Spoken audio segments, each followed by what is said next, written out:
Wow, who was that? Somebody was starting a motor up. I think it was a Honda. Mm. I didn't hear Jason it on my end. Kipnis. It was you. It was me. Did you have a little phlegm at the beginning? We caught it like wasn't right me. at the buzzer. It wasn't you? Is this how you guys are welcoming me back? You're just trying to mess with me right now? Actually, I was going to do something nice at the start. So I was going to mention how we have our resident second baseman, Jason Kipnis, for the day here for a couple hours. He's also our resident restaurateur. And I was going to tell you how I think you probably should have invested in this other industry called baseball teams. I was curious to just get your quick hitter thought as you are a businessman and entrepreneur. What about the Padres selling for $3.9 billion, which smashes the record 2.42 for the I Can't Win a Game Mets? But the Forbes report had them at 3.1 bill, which is 59% above the year before. So basically stock soared, right? And in 2012, they bought them for, I think it was like 800 mil. I'm going to butcher the number, but it was nothing close to what it is now. So just wanted to get your thoughts on how that all went down. As I did spend a lot of time last night going through their books for some reason. I was on a flight for a while and just looked and I was like, wait a second. A lot of people that are saying, oh, they just got bought for a much higher price because they're in California are forgetting that places like Forbes don't like up the value. They just are upping the value based on what is their reported public revenue. I know that you can't see all the books behind, but you can see a lot in terms of attendance and TV money. Their local TV money is almost nothing. So anyway, long story short, if I bought the team, Kip, I'd be like, oh, damn, 2029, you're going to suddenly get like 200 million in local media money when they package it all together. Side story before I even answer that. Once I retired, I actually did try to become a part owner in a team I will not mention. It's a big money, big market game. There are multiple commas that are needed to get in it. It is people with a lot more money than I have or made in my career. These are big boy checks being written by a lot of guys who just are throwing around money. It is about as safe of a ownership. They're not losing money. I'll put it that way. Just by owning the team, inflation, TV deals, everything that goes into it. Everybody who puts money into a ownership, they're gonna be coming out with a profit 10, 15, 20 years, however long they keep it. So in 40 years or whatever, if the show's still going, you're gonna have the same conversation about whoever buys the Padres, and that number's gonna be double of whatever it is right now. Right, we're gonna be like, oh, the Padres are worth $9 billion. It's just how it's gonna be going. It's big money, people doing big money stuff, or it's just these are conversations that, we're not privy to too many of these conversations, and I was a very small fraction that I was trying to get in on, but no, every team's just gonna be going up and up. No. You're wrong, Kip. There's no way they're making any money. There's no way they're making any money because they need a salary cap. They need to be able to keep players' salaries to a minimum. Like they don't make any money. And it's unfair when teams make money. So we need to definitely have a salary cap. Unfair, let's be honest. I'm still curious about Kip being in on a ownership group. I know we're not going to get the team. That's fine. But I know what team it was. No, you don't. The Long Island I'm Ducks. looking at the comment section from us. It wasn't. No one has said the right team yet. So the Lehigh Valley Iron Pigs. I would consult you first before I ever went near that team. That is your team. Or any minor league team. Yeah, it's the most. Yeah. I know more the International League than the other leagues. But Lehigh Valley Iron Pigs going there on Friday. I think they're the most profitable minor league team. I think. Is that right? Maybe. Yeah, they're either one or two. It bounces between them and. They always do very well. They run a good trip over there. They run a good production. I do remember. I have fond memories. Yep. Yeah. Do not call or do not avoid Kratz if you're looking into any minor league teams. He should be one of your first phone calls to consult. He'll give you the tour of every home locker room if you need. Yeah. Mostly visiting locker rooms. Kip, I have to warn you, right? The water fountain in the upper left quadrant of the visiting clubhouse is a little bit leaky, so you might want to be careful and dock $10,000 from your bid. We're never going to get to the show. We're never going to get to the show, but there was two minor league clubhouses that I helped uninstall and install brand new shower heads so that the boys could enjoy good showers. Well, there are in the bushes a couple minor league places where I helped uninstall glass windows and wooden bat holders. Yeah. I got a sink and I got a window in Louisville walking back to the clubhouse. Got a window. Louisville's one of my places. So it's a long ramp going up towards the dugout or towards the locker room. Yeah. Yep. So if anybody didn't catch on, we're in a slump and we smashed some stuff with a bat. I threw my bat and and it ricocheted all the way up and spiderwebbed the glass window. Right, like this is like a 30-yard ramp. Never thought I would make it all the way up, and it grind railed the railing all the way up to it. And I'm like still in the follow through, and I just see a spider web with like a dart in there, and I was like, "Huh." It's just Did they make you pay for it? It's yeah, and immediately like snaps you out of it, and you're like, I shouldn't have done that.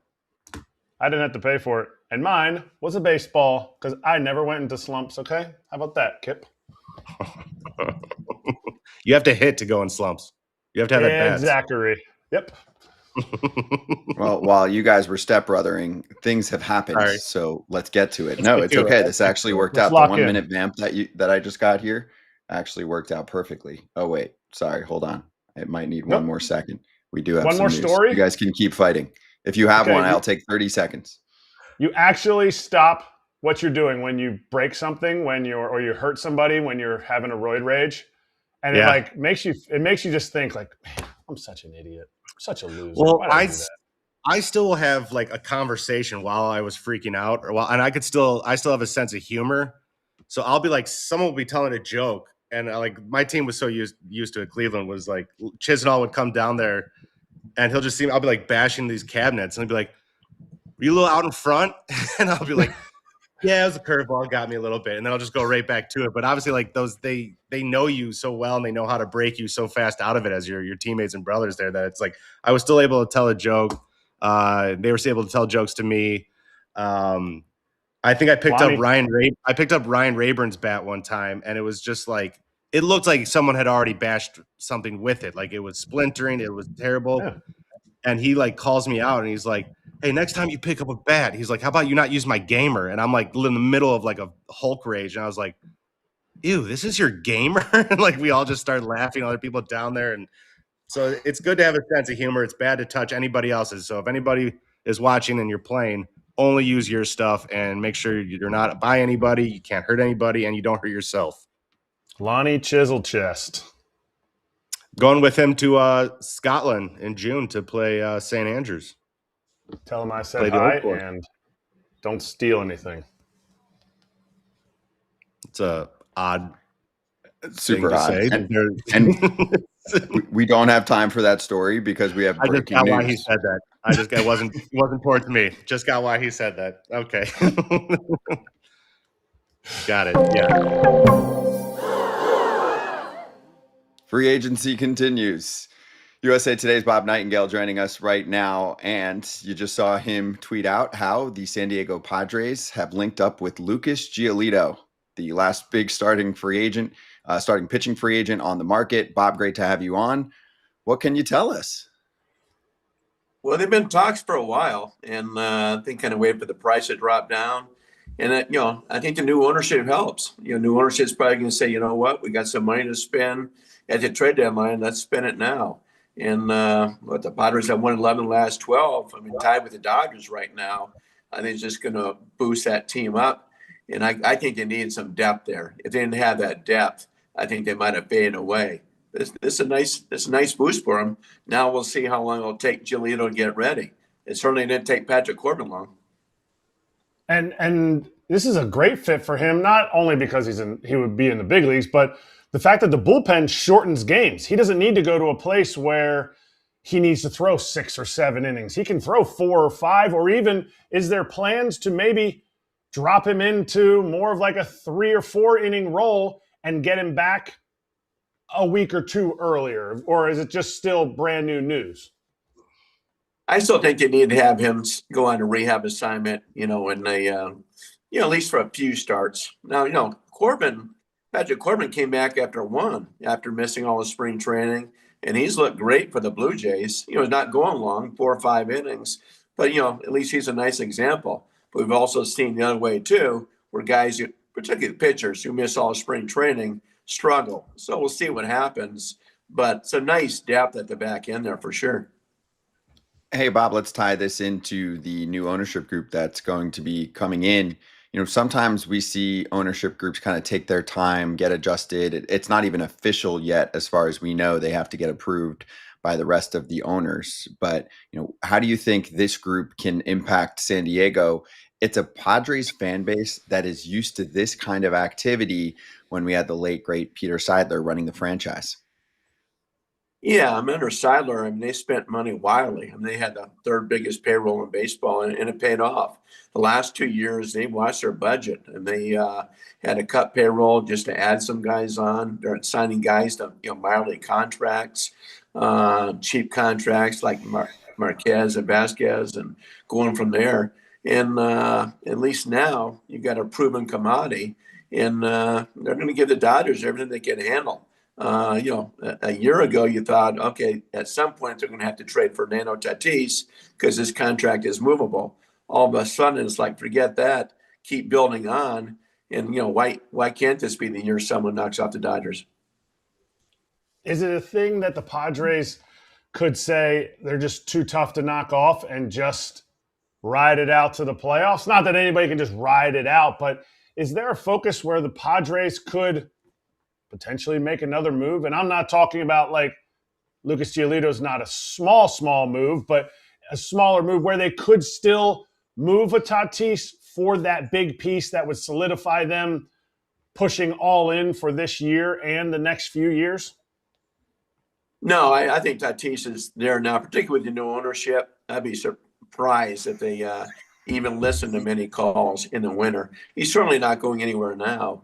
The big thing is, okay, do they make some more moves and get another outfielder, for the stretch run? So, people are in San Diego excited.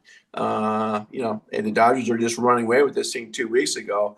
All of a sudden, the Dodgers are hit by injuries, massive injury to Edwin Diaz, and this thing is wide open. And the bullpen, even besides Mason Miller, has been lights out.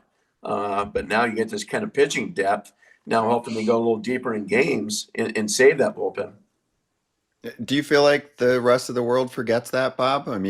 Last year the Padres gave the Dodgers a pretty good run late into the season, and the Dodgers didn't even end up with one of the buys, one of the top 2 seeds in the National League. You just think back, and as history gets murkier, people just think they ran through the league for 2 years.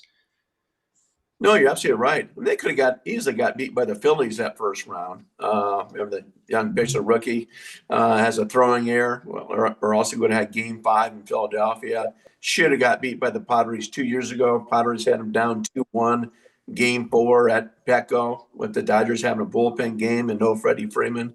So they could have been beat a couple of times. So I think the Padres think, okay, here's our chance. It's more of an older team with the Dodgers.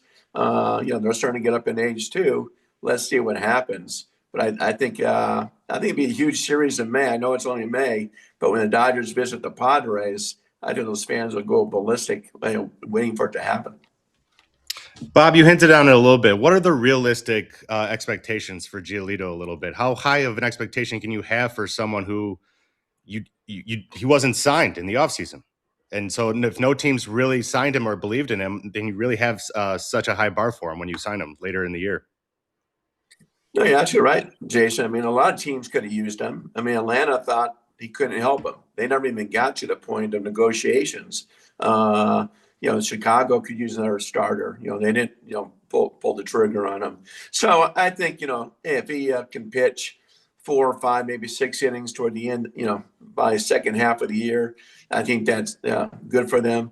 I think, how long can Marquez keep pitching like this? They've had some lights out performances.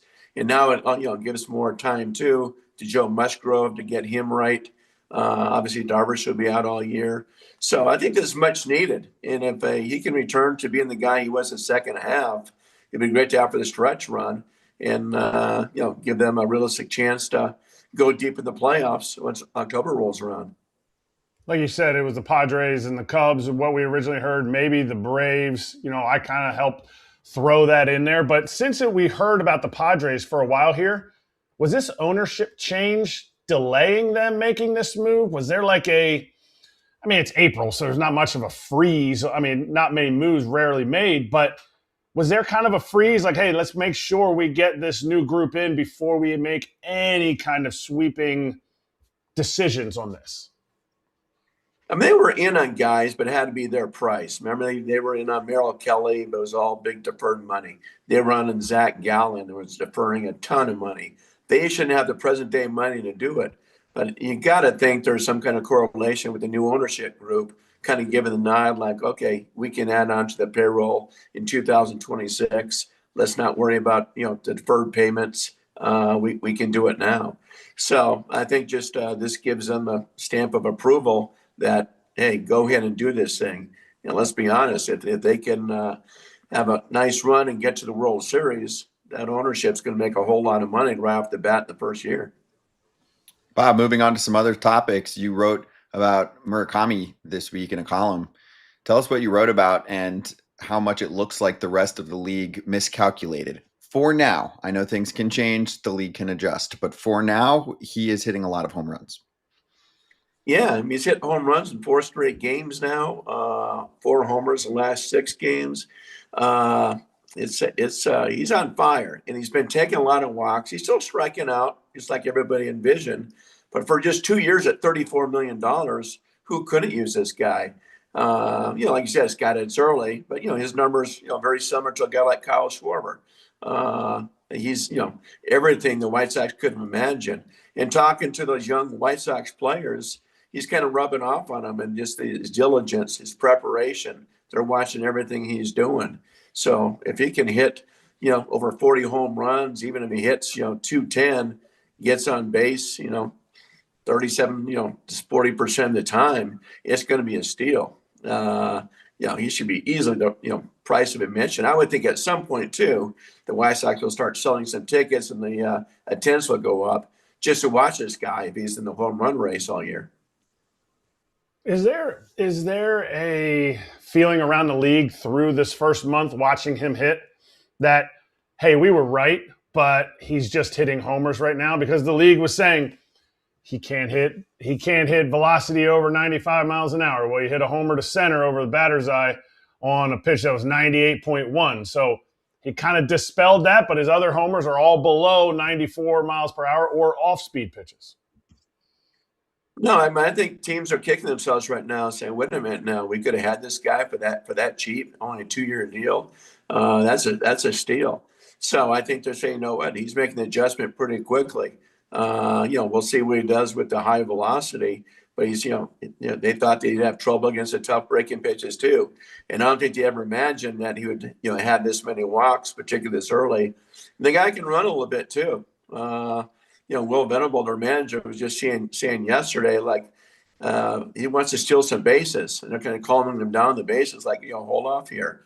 But, beat out an infield hit last night. He's showing some speed too, and he's really adjusted well in that clubhouse. Guys love hanging out with him already. If you're saying guys love hanging out with him and he's proving to be a big bat, how long do you think the White Sox wait before maybe extending him or adding a couple of years onto this contract, or at least starting those negotiations? I think they wait till at least till next year, or at least in winter, see how it goes. But if you're Murakami, say, okay, how much can I get? I'm sure he was disappointed in the amount of money he got. Remember at the beginning when he hit free agency, people are talking about over $100 million. And I think they were stunned to see that nobody in the industry thought he'd be that superstar player. So if he has the year everybody imagines or envisioned, then I think we'll see some contract talks in the offseason saying, okay, what will it take to keep you here? But also on the flip end, he may be saying, you know what, there's going to be a whole lot of teams that are going to be bidding for me in 2 years from now. That's what I was just going to – you kind of just cut to my point right there. If he becomes an unrestricted free agent in 28 after the 2-year deal for someone who feels like they were slighted during the free agency process, do you think he'll even consider the negotiations from the White Sox, or he's got his eyes already on that free agency again if it stays this way, that he's proven himself to be a certifiable hitter?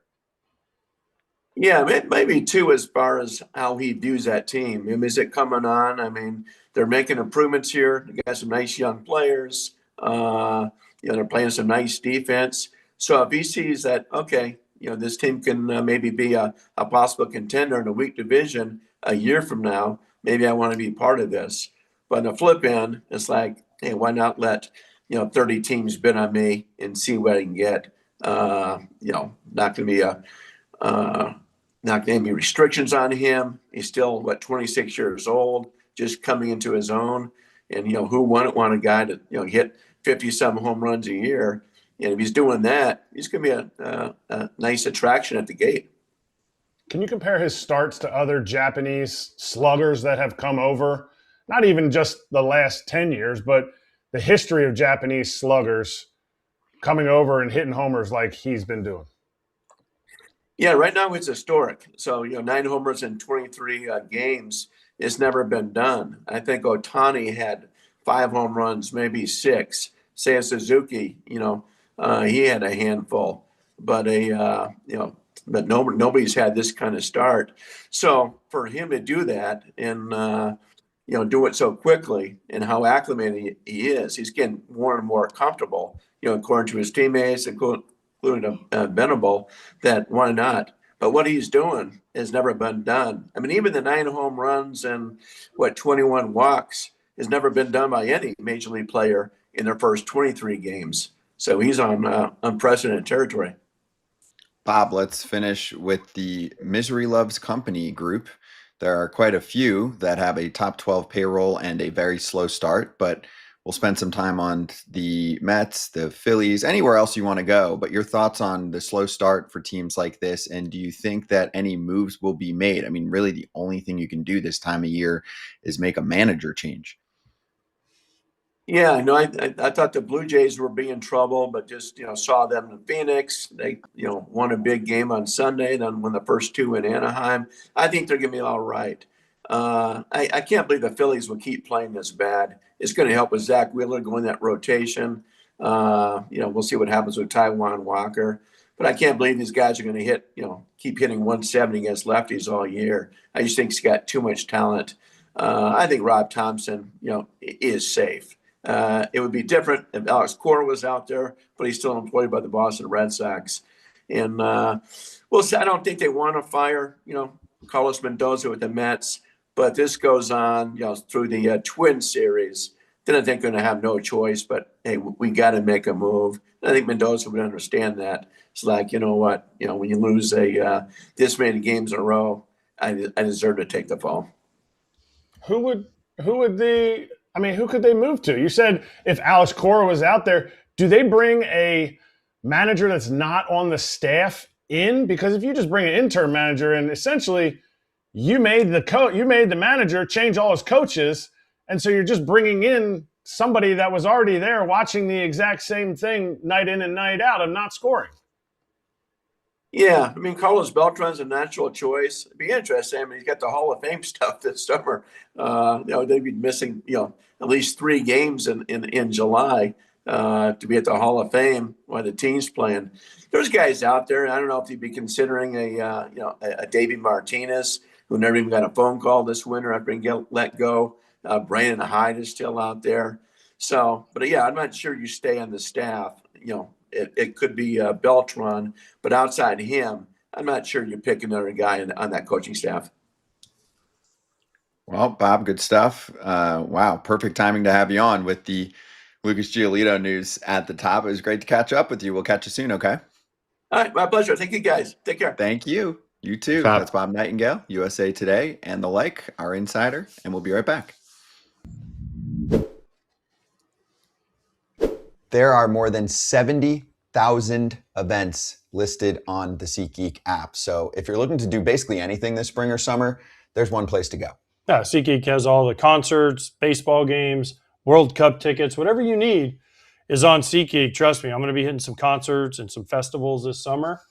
I'm going to be looking for SeatGeek. I can't wait to see AJ getting the best tickets he can for concerts and festivals. We'll get plenty of pictures there. But also when he's looking, what he does is he looks for, when he's going to, say, an arena for a concert, a green dot, meaning he's got a good deal in a good spot. That's where SeatGeek helps you out. With over 35 million downloads, SeatGeek is the #1 rated ticketing app. And of course, we have the code for the FT Network, Territory10, for 10% off your next set of tickets at SeatGeek. That's 10% off any tickets with the promo code Territory10. Make sure you click the link in the description to download the app and have the code automatically added to your account so you can use it later.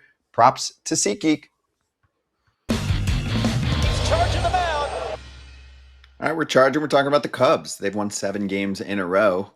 Kip, what are you seeing? It seems kind of quiet nationwide that the Cubs are going on this run. I think part of it has to do with some of the other big money, big market teams looking so damn bad. I mean, some have been fine, some have been terrible. We've talked almost every day right now about, the Mets and the Phillies, and a little bit about a slow start for the Blue Jays. Astros not looking good. Cubs look really good right now, and they're missing quite a bit of pitching.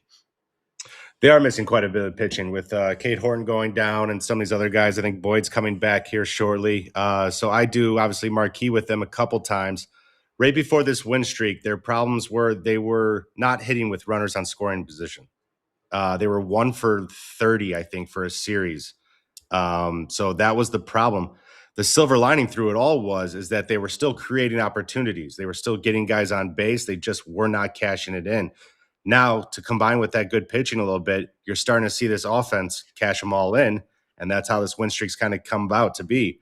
Starting pitching's been there. I think with this Cubs lineup, some of these big market teams where you might have a Judge or a Harper and Schwarber in the middle of these lineups, it's like there's no huge names on the starting rotation or in this lineup. But this is one of the deepest lineups in the league where it's a 1 through 9. These guys create opportunities. They get on base. They all can hit doubles in the gap, and they can all run a little bit that they can attack you from different ways. So this Cubs team is a good team. And I think as they get going and start to get better with runners in scoring position, you're going to see some long streaks like this happen.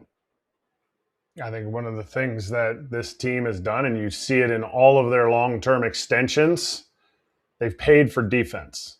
And some people will be like, well, you could have had Kyle Tucker. I'm not saying he's bad on defense, but they elected not to spend that extra money on offense, and they locked up Nico Horner. They locked up PCA. Even before these guys, they came and gave Jason Hayward a ton of money. They won a World Series with that, and that was a defensive move. The model for the Cubs is to play good defense. And if you watch just this Phillies series, I mean, Bregman's making a few good plays at third. Matt Shaw played third last night. He made a couple good plays. You build up your pitching staff when guys make plays behind you. I know that sounds very elementary, but when you have Gold in left, you have Gold in center, you have Gold at second. I'm not sure if Dansby has a Gold Glove or not, but I know Bregman has a Gold Glove at third. So you sit there and you go, yes, this pitching staff doesn't have the big names, even though Matthew Boyd started out hot, striking a lot of guys out. It's so much easier for pitchers to allow the other team to hit the ball and put it in play, especially in April in Chicago when the wind's not blowing out. But it's easier to pitch and to be effective if you can let guys put the ball in play. Here, hit it. We'll make the out. If you don't, that's okay. You'll hit the next one. We'll get 2 outs on the next play. And it seems to me that's how the Cubs are pitching right now. And that gives you more confidence, which ultimately puts hitters in bad counts, which ultimately help you get more strikeouts. So it's like they're playing a very good team style, but it's the team that they built. They built this with intention, and it's working out for them right now. I did the research too while you were talking. Dansby Swanson does not have 1 Gold Glove. He has 2. Okay, good. Okay. He does. I think early on, even with teams that have the same rosters returning, it takes there's a different storyline to each year, and there's a different way to find your MO of that year and your identity. I think the Cubs early on right now, I think they're one of the first teams to find their identity and to find what they're good at and how they do it, because they've already had injuries. So they've had guys in a next man up kind of mentality already. But I think Shota and Cabrera at the top of the rotation have done great. Boyd coming back now, he's been Mr. Consistent. Colin Ray doesn't get enough love, I think, on the national news just because he's not flashy. But if you go look at last year and this year so far, the guy's numbers are about as consistently as you want. And he's probably only he'd be considered a number 5 starter on most teams. And he's been pitching like a 3 or better for a while now. They're just solid. They really are solid. And especially like Kratz said, when you have a defense behind them that they do, just throw strikes. Don't be scared to put the ball in play or have it put in play. Don't shoot yourself in the foot by walking guys and getting them on base and giving these big innings when you've got that defense behind you. And I think that's the case with the Cubs. I mean, you tell me, Kip, that there's definitely some swing and miss that's going to be missing from this team right now with Palencia out. They lost Porter Hodge for the year. Like those are their big swing and miss guys. I'm sure I'm missing some, bullpen wise. Hunter Harvey can get some swing and miss with his stuff. He's been out too. So they're missing a lot of their strikeout punch, but yeah, you can just rely on the defense. Last night was a really good example of that. I think the league miscalculated on Shota Imanaga. I think, Imanaga kind of looked and said, hey, you know what? I don't think there's going to be enough out there. And he took the qualifying offer, and that's great. I mean, that's a very good number, but usually that means the agent called around and said, hey, I don't think you're going to get more than this from the league, so we should take it. Imanaga was awesome the first year. Last year, it seemed like he might have been hurt a little bit and went through some ups and downs. But I mean, he looks like a very good starter again for this team. And it's been swing and miss up until yesterday. I think he had one punch out in the 7 innings that he put together and just was getting more weak contact. But he's been awesome. Yeah, the start before that, he went like 6 innings, no hits, 9K. So it's like again, they don't have these huge superstar names that you would probably attach to a Cubs roster or to a big city market like that, but they have a bunch of solid players. And PCA hasn't even gotten going yet. That's the fun part too for the offensive side. He's kind of in a little bit of a struggle getting his feet under him this year. But I mean, if he gets going again anywhere remotely close to what he did last year, you already know what you got with the base running, the defense. He's arguably the best defensive center fielder in the game right now. With how much ground he covers, he has ways to contribute to games even if he doesn't hit. So I love the way he plays the game, but they will see a huge boost if they can get his back going as well. Is the offense good enough? You watch the Cubs more than I like do, it a lot, though. I just really do like the depth of it. It's one of those ones where it's like you can watch a Yankees game, you can watch some of these other teams, and they're top heavy. What do they say? You can go to the bathroom on certain innings where it's like, oh, I'm not missing these at bats. I just really like the Cubs lineup with how deep it is, 1 through 9, where it's like you got guys in 7, 8, 9 holes who are hitting for high average or have high on base and turn the lineup over to Nico at the top, who's been unreal this year so far. But it's just every single one through the order is contributing, and I think that makes when you don't give that starting pitcher a break at all, when he's on the mound, he's like, now this guy's up. Now this guy's like, I'm like, where's my automatic out? Like it's not coming. Then that's a hard lineup. So I would always like the Cubs, and especially because I think they've been smart with the way they've spent their money. I think they're missing pieces. Then now maybe save your money and go get some pitching maybe. But other than that, they're going to be as competitive as you want. They're not. You're not scared of anybody, but you're definitely not excited to play them either. And cue the jokes in the chat. Right now, people are like, well, they're not playing anyone. They're playing the Mets and the Phillies. Yeah, what a weird sentence to say right now. But that's weird. What I'm saying. They're good enough to beat those teams, and they're not going to be the team. When good teams like Mets and Phillies are down, it is very smart, and you have to be good enough to not let them up. Do not be the team that wakes them up, and do not be the team that kind of gets those big boys going again. And then so they took care of business. You're supposed to beat the guys who aren't playing well, and they did. You can't blame them for that. You play the game in front of you. And we'll see if that continues. So a couple minutes here on the other side with the Phillies. Kratz, what's the word from Philadelphia? Can you hear the screaming through the radios and the booing from the ballpark and the whole deal right now? The best thing that's happening, which hasn't happened for the last 10 years here, the Flyers are winning. The Flyers are playing well, and the Sixers are actually in the playoffs. Nobody thinks they're going to do well. And it really has sheltered them a little bit. But also, the expectation here in Philly, and I heard it all last year, was I don't really care what they do in the regular season. I don't really care because if this team doesn't know how to make an adjustment in the postseason, I don't even want to watch the entire season. So now all those people are kind of mum, ooh, it was kind of nice when they were winning last year in the regular season.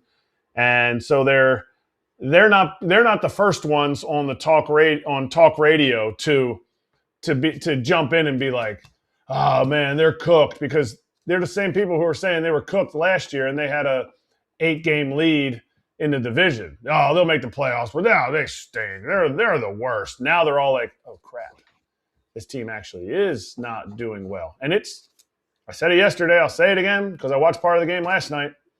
I get it. Harper hit a dinger late in the game, and they had a chance with Trey Turner up with second and third, down by 3, but had a chance for what? Like a 3-run homer? Those don't come around often.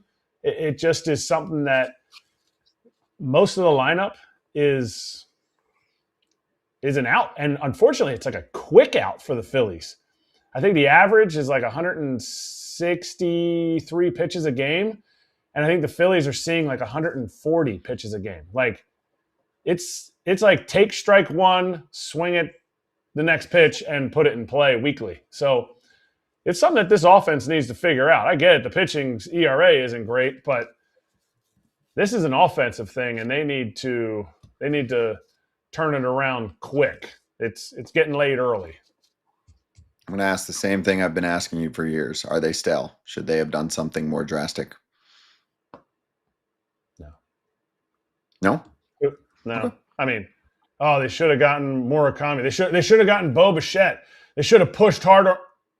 Wait, what? No, they didn't know all this stuff was going to happen with Alec Bohm. If you go around the league, if you go around the horn, every position, you would go, okay, who's better than Alec Bohm for the price they're paying Alec Bohm? He's a really good third baseman. Are they gonna replace him with a free agent? Should they have gotten Bregman? Yeah, I honestly thought 2 years ago, I thought they should have gotten rid of Castellanos when he had value and locked in Kyle Tucker when he was on the market. And from what I heard, it was close. Instead of the Astros getting Isaac Paredes, they would have gotten Alec Bohm. But it's hard to get rid of Alec Bohm, too, when he has had back-to-back seasons of 97 RBIs. Nobody saw the entire team struggling like this early. And now today, they got to face Matthew Boyd. I get he's off the IL, but it's another lefty that's had success when he's been out on the mound this year.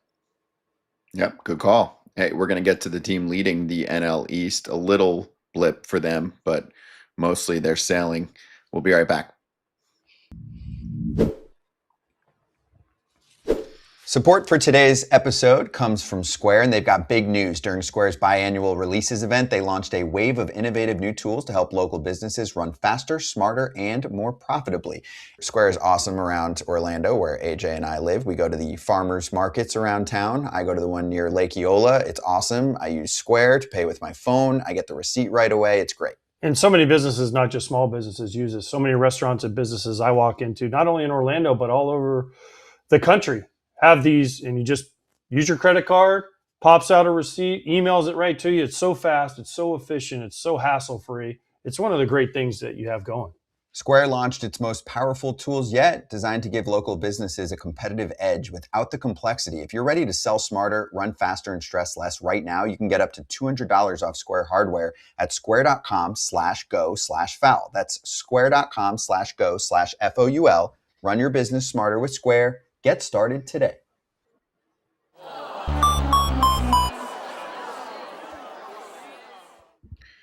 Hey, Raisel Iglesias hits the shelf. We learned about that yesterday. Didn't get to it, so let's do it right now. Let's go backwards, though, for a day. He was unavailable on Saturday because Walt Weiss said that he had slept on his shoulder wrong. Then he pitched on Sunday, and then on Monday is when they announced that he hits the injured list, backdated to April 20th. he did go to Atlanta for an MRI, no structural damage. So they hope that it's going to be a short stint for him. They debated about resting him for 4 or 5 days. This coming from Mark Bowman, who covers the team, but they didn't want to go short in the bullpen. So they decided to just sit him down. Good news is, Kratz, they have a pretty good backup closer because he's a closer. His name is Robert Suarez. But I don't want to lose this part. Have you seen these situations pop up where you sleep on something funny and all of a sudden a dude really hurts himself? No, it wasn't. I mean, he probably slept on it funny and it was hurting, but it was because his shoulder is, yeah. Kip, you hurt yourself? You pulled your hamstring trying to untuck the covers? No, I almost did the Sosa and blew my back out from a sneeze. I'm saying this is welcome to older age. This is unfortunately the beginning. What do you mean no? Yes, it is. You're not sleeping on it. The question was, you're not sleeping on it and hurting it. He didn't sleep on it wrong and go, oh no. That John was hanging already. You don't sleep on something and injure yourself. Correct. Okay. Correct. Well, I missed a game or two because I woke up with a bad neck where it's like I couldn't even face the pitcher from sleeping. I understand it might have stemmed from something soft, dude. Believe me, I'm just saying, you get older, that body stops working, stops responding the same way, and stops doing a lot of things the same way. So I don't like hearing that. It does happen. And if you're gonna rest him for 4 days, how are you gonna rest him? Is he sleeping? Be careful. Like, what is he gonna get hurt more? No sleeping for a week. He's 36. Sitting up. He's 36. I'm just saying, that's like, guys get older, you start hurting yourselves in weird ways. The only one, like, I believe that because I've done it with my neck. It's the ones like, it's the tripping over dogs at home that I'm always like, nah, that means something else to me. But sleeping, just because I've done it, I'm like, hey, that happens actually. Bad pillow. I'm a side sleeper. I need the support of my neck, so I've had it happen before. And like That's all I'm going to say, Crafty. You get older. It's all I'm going to say. I'm going to tell everyone what Kratz is saying, since there'll be a podcast crowd that's listening in the car later. Like, is Kratz whispering? Yes, he's whispering. Yeah, he's saying soft. Just like Kobe said. Just like the gift that I send from Kobe, where he's like, soft. Yeah. But you didn't go on the IL because your neck was stiff. You missed 2 games. I get that part of it, but it's not. The original question was, it's the shoulder. I understand the shoulder, and it's not a yes. But I'm saying yes. It was already hurting, but you can't hurt yourself sleeping. You can make it worse. I pinched nerves when I slept. Like, if I didn't have the right thing, like, I would wake up and my arms would be completely dead to the world. Like Ace Ventura when he shot with the darts. Like, just I could not move, and I'm saying stuff can happen. That's all I'm trying to say. Kip, next time you fall asleep and both your arms are asleep or one of your arms is asleep, shake your other hand. Shake your hand that's asleep, and you'll know what it feels like to actually shake your own hand. Proud of that one? Is that what you do? You're like, oh, nice to meet me. Yeah. Fall asleep like this, and then you wake up and you're like, oh, crap. Can't get my alarm. Well, you'll know what it's like to shake your own hand if your hand was dead. Yeah. So I guess there's that. One more thing on the Braves. They're playing really well, and they're watching these other 2 teams at the same time just self-destruct, and they're loving it. Now, it's a long, long season, but it doesn't hurt to get a hot start going while the other 2 teams are looking terrible. No. Listen, again, you can't win the division in April and May, but you can certainly lose it. I think the teams that figure out themselves, like I said about the Cubs earlier, that figure out their identity early on and figure out how to win ball games early on, certainly set themselves up. And if the other teams in your division want to shoot themselves in the foot earlier and spin their tires or can't get out of the mud, hey, all the more power to them. This is when you really need to put emphasis then. If you're the Braves or any teams like that, where you see these other teams, you're like, hey, because we know baseball's a game of averages. It's going to even itself out. There's going to be a losing streak down the road for the Braves, and there's going to be some winning streaks for Phillies and stuff like that. Take advantage of this now. When they're not playing well and you're playing well, you try to win every game already, but really put the emphasis on each day. Isn't it crazy how it exactly started exactly opposite last year. Phillies were Yeah. off the hot start. Braves were Brutes Magoots, except the Braves played the Dodgers. The Braves came out the chute, and I think they were 0-7 or 1-7. I'm not sure. Scott would remember, but it was a tough start, and they were just behind the 8 ball. It is exactly flipped. So Philly's got a lot of work to do. I think the Mets are cooked because the Mets they got Nolan McClain and Freddie Peralta, and that is it right now. And it was 0-7 last year. And also, when I said the other two teams, I'm talking about the Phillies and the Mets. I know there are two other teams in the division.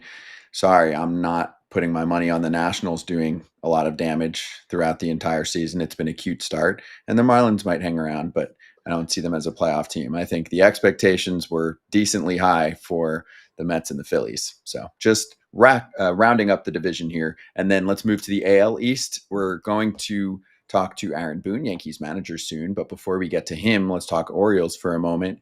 We had the three guys, Kratz, that went down with the hamate bone injuries at the same time. Corbin Carroll, Jackson Holliday, and Francisco Lindor. Lindor off to a super, super slow start. I know he homered last night. Oh, Kip, you've had one too?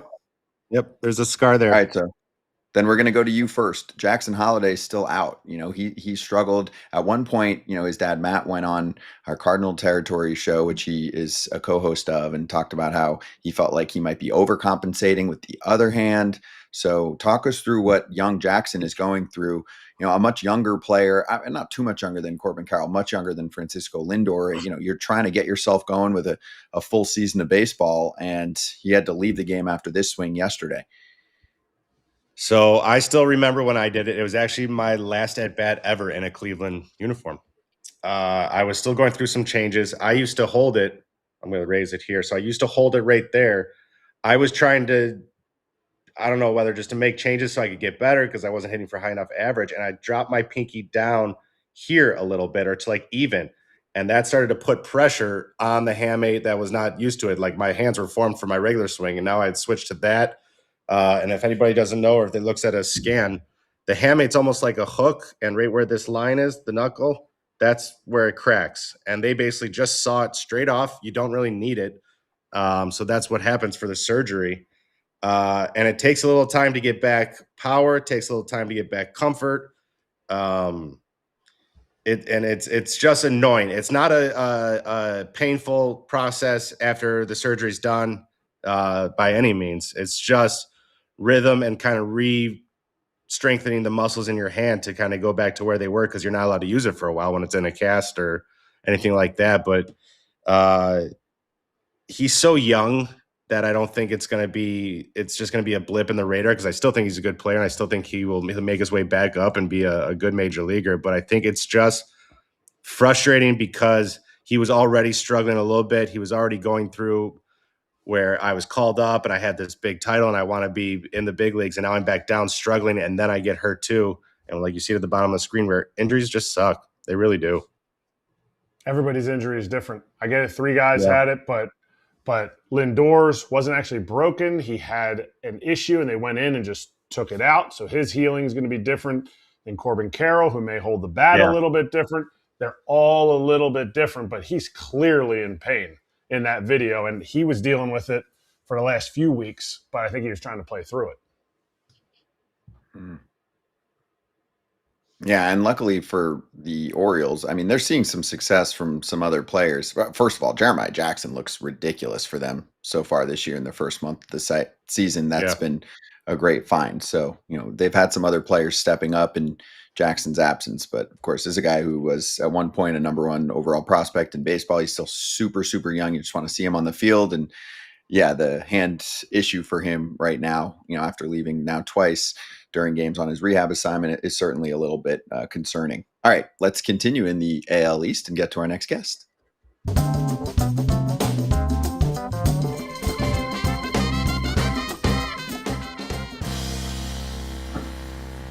Yankees manager Aaron Boone joining us right now on FT. It's great to see you, Booney. And you know, how you doing, man? It's been a minute. You good? I'm good. We're all Kipnises today. I see that. Well, man, good to see you. Yeah.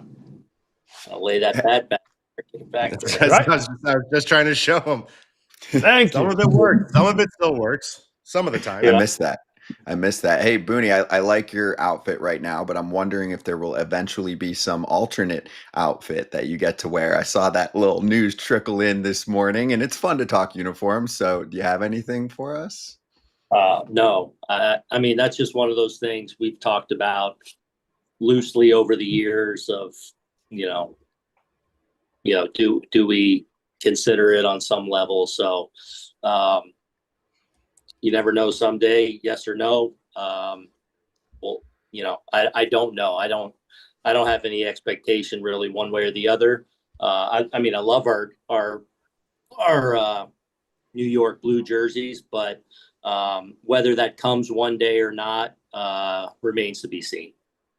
I mean, so it's not like the beards, because I like the Yankees unis. Like there's nothing more iconic and classic, and that's okay if we don't connect with a city, but that's my opinion. But is this discussion kind of like the same discussion you had with the beards, or was that a different level of discussion?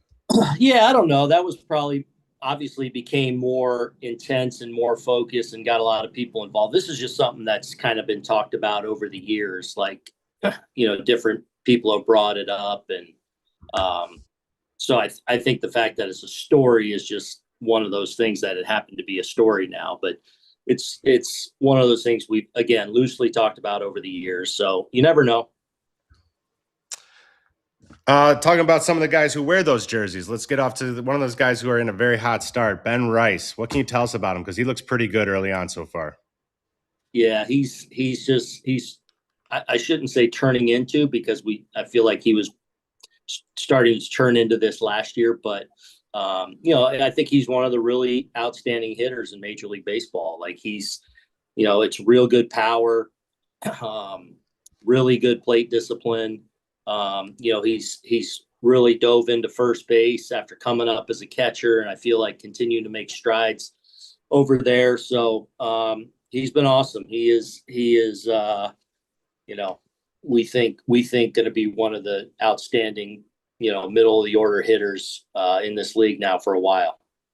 Did you know he's going to take that next step when he showed up to spring training quite a bit larger? Like, especially like when an adult puts on that much weight, you're like, wait, wow, how did he do that?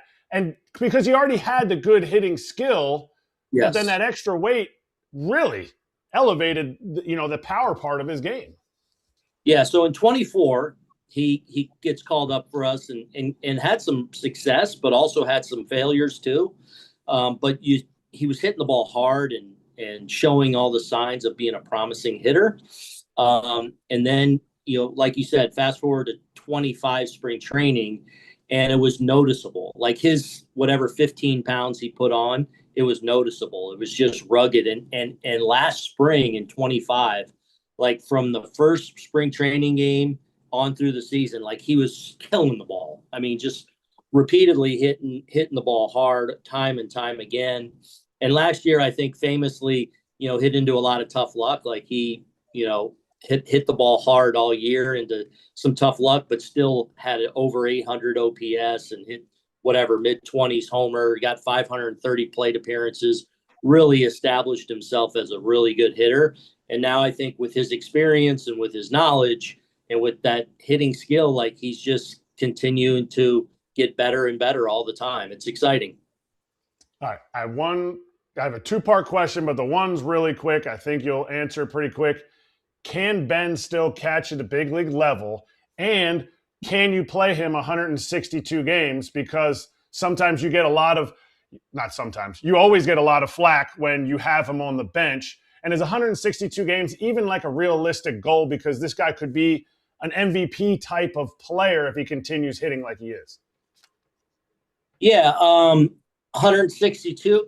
What's he at? I think he's played in every game but one so far. So I have him down today against Suarez, but he might be in the fourth inning. So he hits lefties. I think that sweet spot for games played is always in that 150, 155. But he can certainly handle it. And then as far as the catching, I definitely think he can still catch. Now, one of the reasons I haven't yet to this point is because, we ask so much of him, and he's such a he's such a worker that in spring he just wanted to continue to dive into first base while also doing some of his catching stuff. So he was catching bullpens, doing all his catching work. He shows up with the catchers here and does all the game prep like that with the catchers. But I felt like he was also kind of getting overworked a little bit and taxing him a little bit physically. And because he's such an important hitter for us, and because he's continuing to experience and learn first base, we wanted him to kind of slow down a little bit on the catching in spring and really focus on first base. So I got him into a game late in spring behind the plate for a couple innings. I would not hesitate, like if we, to make a move late in the game and it ended up with him being behind the plate for a couple innings, I would not hesitate to do that. But I've been a little hesitant as of now, especially as we get our sea legs into the season, to put him back there in like a starting role. But last year we kind of gradually built him up, and he had some success back there in the second half of the season. So we'll see as we continue to go. But first and foremost, I want his bat in there in the middle of the lineup. All right, so that people don't think. Yeah, that's good. That's good. So people don't think you think he's perfect. He's really not done that well in ABS. Have you given him a hard time for that?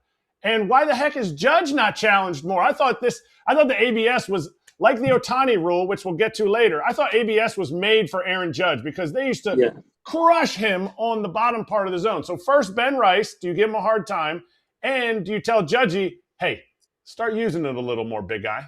Yeah, so I treat every player different. And Benny, if I crushed him on that, would be crushed. So I don't want him to lose his nerve to challenge, even though he's had a couple rough ones. Like, I still need him to, because he does control the zone so well. I want him to, not be too crushed by that. Judgy challenged last night. And so, I think there's some more spots there where Judgy could, because obviously they pitch so careful to him. So they're, a lot of times, throwing him balls on purpose, and sometimes those get called. So, but he'll be good with it over time. All right. So I got to get to the Ohtani rule. Do you think more, first of all, your opinion of it? Second of all, where do you think the majority of managers not named Dave Roberts stand on the Ohtani rule?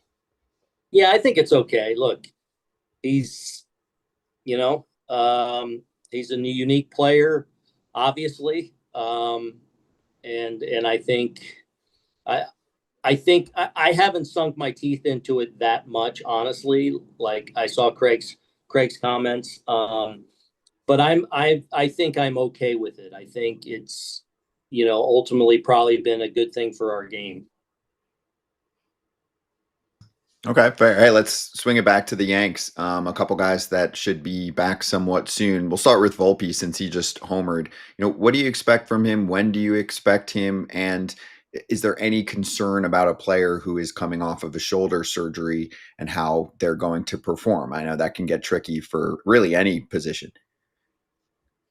Yeah, no, I'm expecting, if anything, it's better. He's healthy, and we've given this the right amount of time, and he has had zero issues with the shoulder now for, really the last couple of months as he's built up. He's checked every box and recovered really well every day. If anything, he's been wanting more and faster. So he's done a great job and kind of crushed the rehab process in his build up now.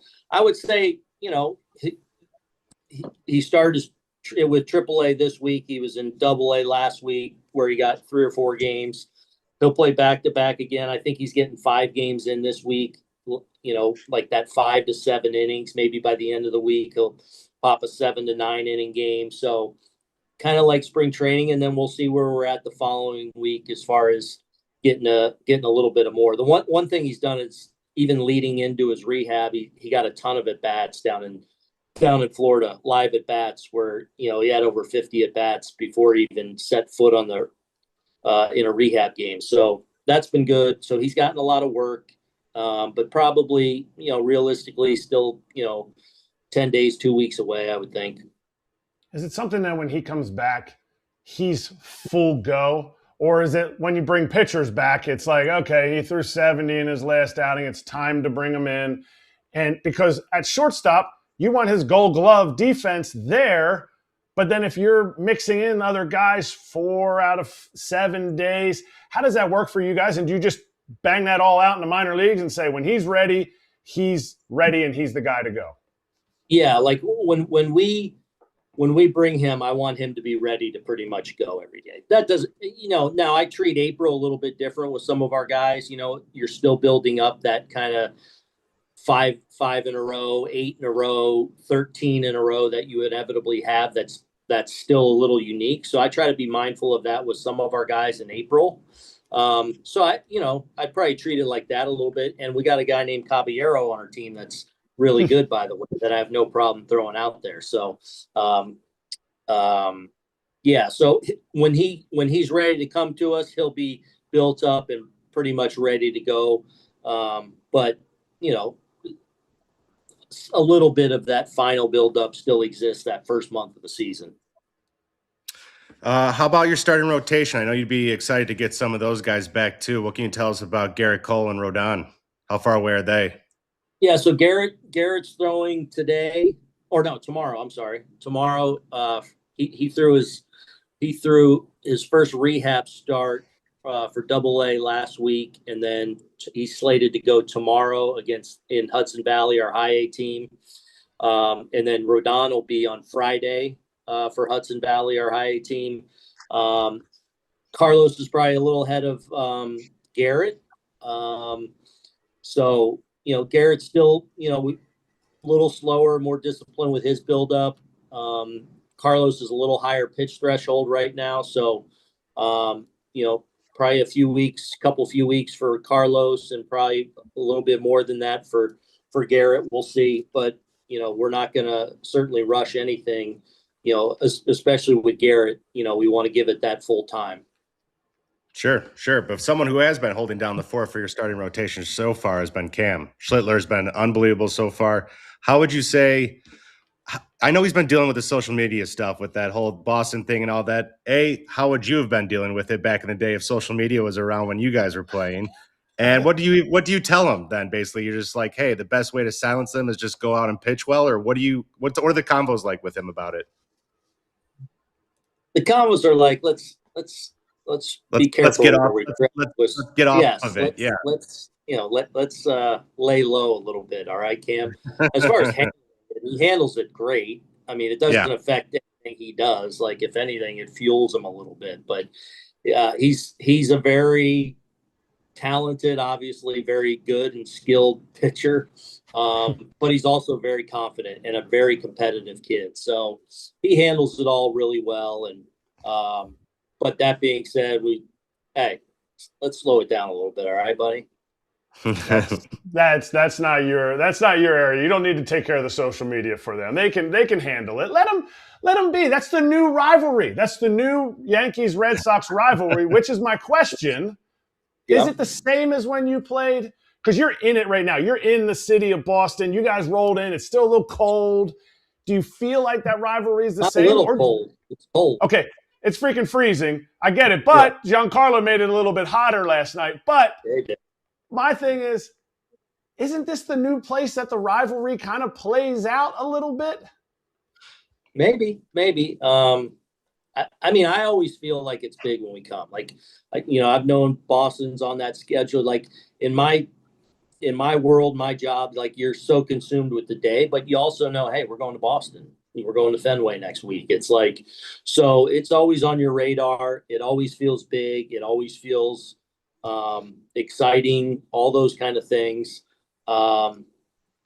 It was certainly that way when I got here in 2003 and when I came over at the trade deadline and my first regular season games at Fenway Park in August.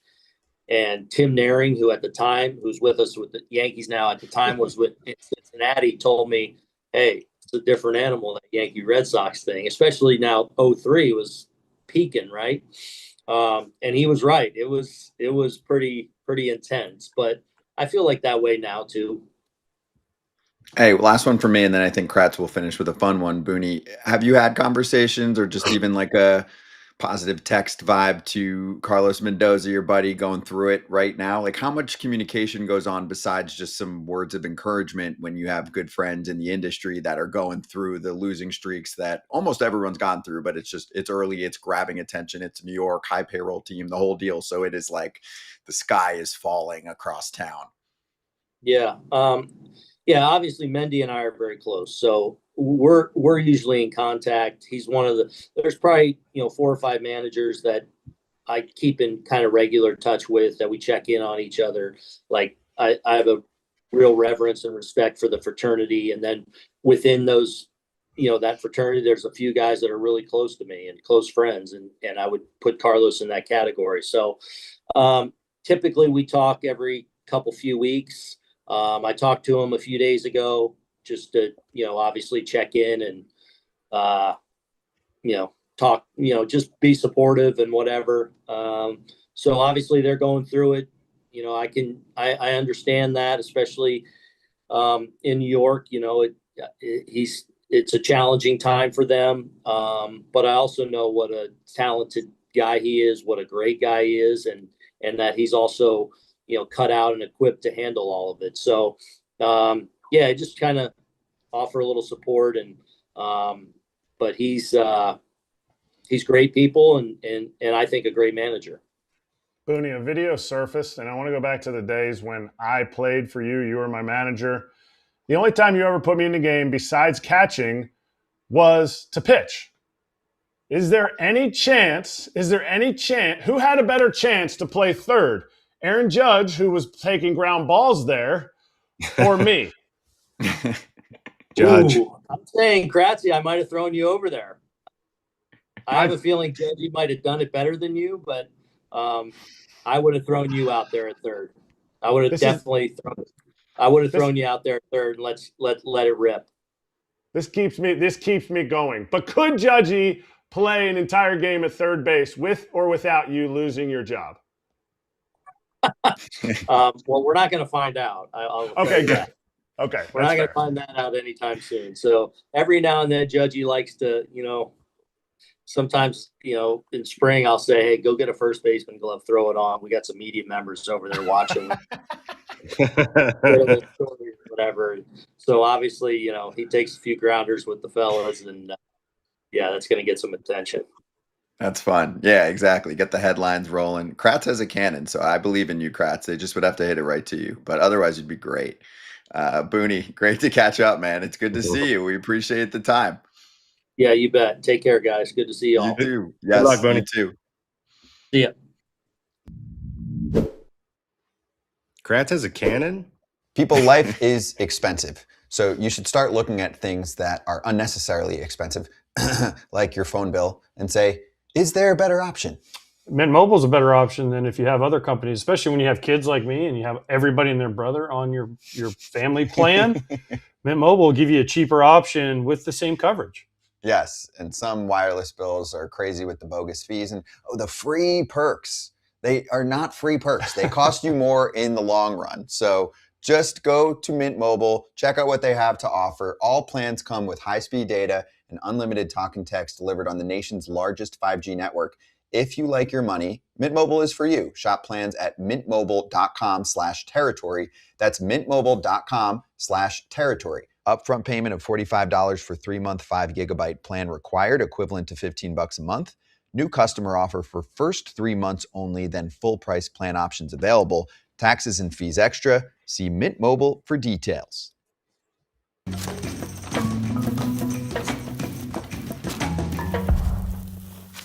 Where do we start? We have been talking a lot of Mets lately, but this has gotten historic, and I'm actually wearing this shirt for them today. Maybe this will turn it around, or maybe Mets fans just need a hug, the Metsed Up shirt. So I know our Metsed Up hosts need a hug, and maybe more. Okay. Just in last night's game alone, the 12th loss, Kip, you have Nolan McLean rolling, 3-0 lead for the team. And then, Ron Darling points out how he felt as if he gave away a pitch that Byron Buxton ends up hitting over the wall. You have Devin Williams imploding in the 9th inning and not being able to throw strikes when needed. You have the Twins admin trolling the team after the This is game, good. talking about things you can get in dozens. And there are many more storylines, but let's start there, as it's not just losing, it is like grind it in losing. Yeah, they don't like to make things easy over there, do they? But first, let's tip the cap to the Twins admin. That was a plus chirp, A plus tweet. Was it things you can get in a dozen? Was it roses, eggs, and Mets losses? Or was it, yeah, that's Correct. good. I'm sorry, that's good. Like, we want to talk about the whole Schlittler thing and like the social media. It's just the new era. By the way, just nailed his last name twice. This is Winning. part of the game, and it's fun, and I like it. And Mets, again, I said earlier that they are a good team or could be a good team. It's because you see their payroll and you see some of their big names and on the team, and you're assuming that they should be good, and it's just it's like it's the Murphy's Law. It's like anything that can go wrong will go wrong right now for them. So it's they can't get out of their own way a little bit, and it is a long season. But like I said, you can't win the division in April and May, but you certainly can lose it, and they gotta mix it up. You gotta try something different. Like it's like the same stuff over and over with them. No, I mean, it feels like it. I mean, it feels like it since like May 15th, 20th last year.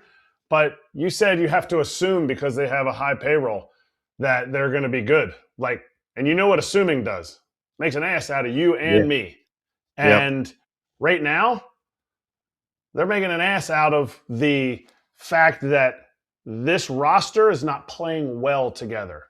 Who constructed the roster? One of the guys that I respect in the game. I feel like what he has done, what he did with the Brewers, right now, something is missing for it to be successful with the Mets. And Mets Twitter hated the Twins about 3 weeks ago. Last year, Mets Twitter hated me. So I feel you with all that stuff, but really, the ire of the Mets fans needs to be on the players on the field. And if you think Juan Soto going 0 for 2 tonight with 2 walks is going to be a bad night because you're going to boo him when he gets out the second time, probably a rocket to the right fielder, like, that's not the answer. The answer is this team has a roster issue that is not comfortable. And the story hasn't changed. The story hasn't changed from last year when we questioned the different signings that now they're not even, some of those guys aren't even playing. The roster issue, that the fact that they left a spot open for Carson Bench, who had that nice home run early. It's time to make a change with guys who aren't doing well. The issue is most of the lineup's not doing well. So are the Mets able to reverse course, not slowly change direction? They have to reverse course. They have to go in a different direction. They're supposed to be an athletic team, but you have guys, and Kip, you changed positions. I was fortunate. I played one position my whole career. You changed positions. To me, when so many guys on the offensive side are changing positions, and it leaks into your offense, because I don't think those guys are necessarily hurting them 100% on defense, but it just leaks into your offense. And guys are just questioning, from Juan Soto being in left field. It hasn't affected him. He was hurt, but he was a right fielder for the last few years. Then you have Bo Bichette at third base. Then you have Francisco Lindor learning a new third baseman, a new second baseman. Marcus Semien, I get it, Gold Glover. But he's not hitting. So you have Mark Vientos, who came up as a third baseman. Even if for the last few years you've said, oh, we're going to transition him to first base. That's why we're not re-signing Pete. We're not giving Pete all that money. He's still learning a new position. And you have a third baseman on your roster in Brett Beatty, who's been taking balls in right field because your right fielder, young prospect, hasn't hit very well once he came up to the big leagues. And that's okay. That happens. But they need to reverse course if they want to save this season. They do. It does So when you speak about leaking into your hitting, it's because a lot of times when you're learning a new position, when I'm speaking off of my personal experience, I went from infield to outfield for like 25 games to finish off the season.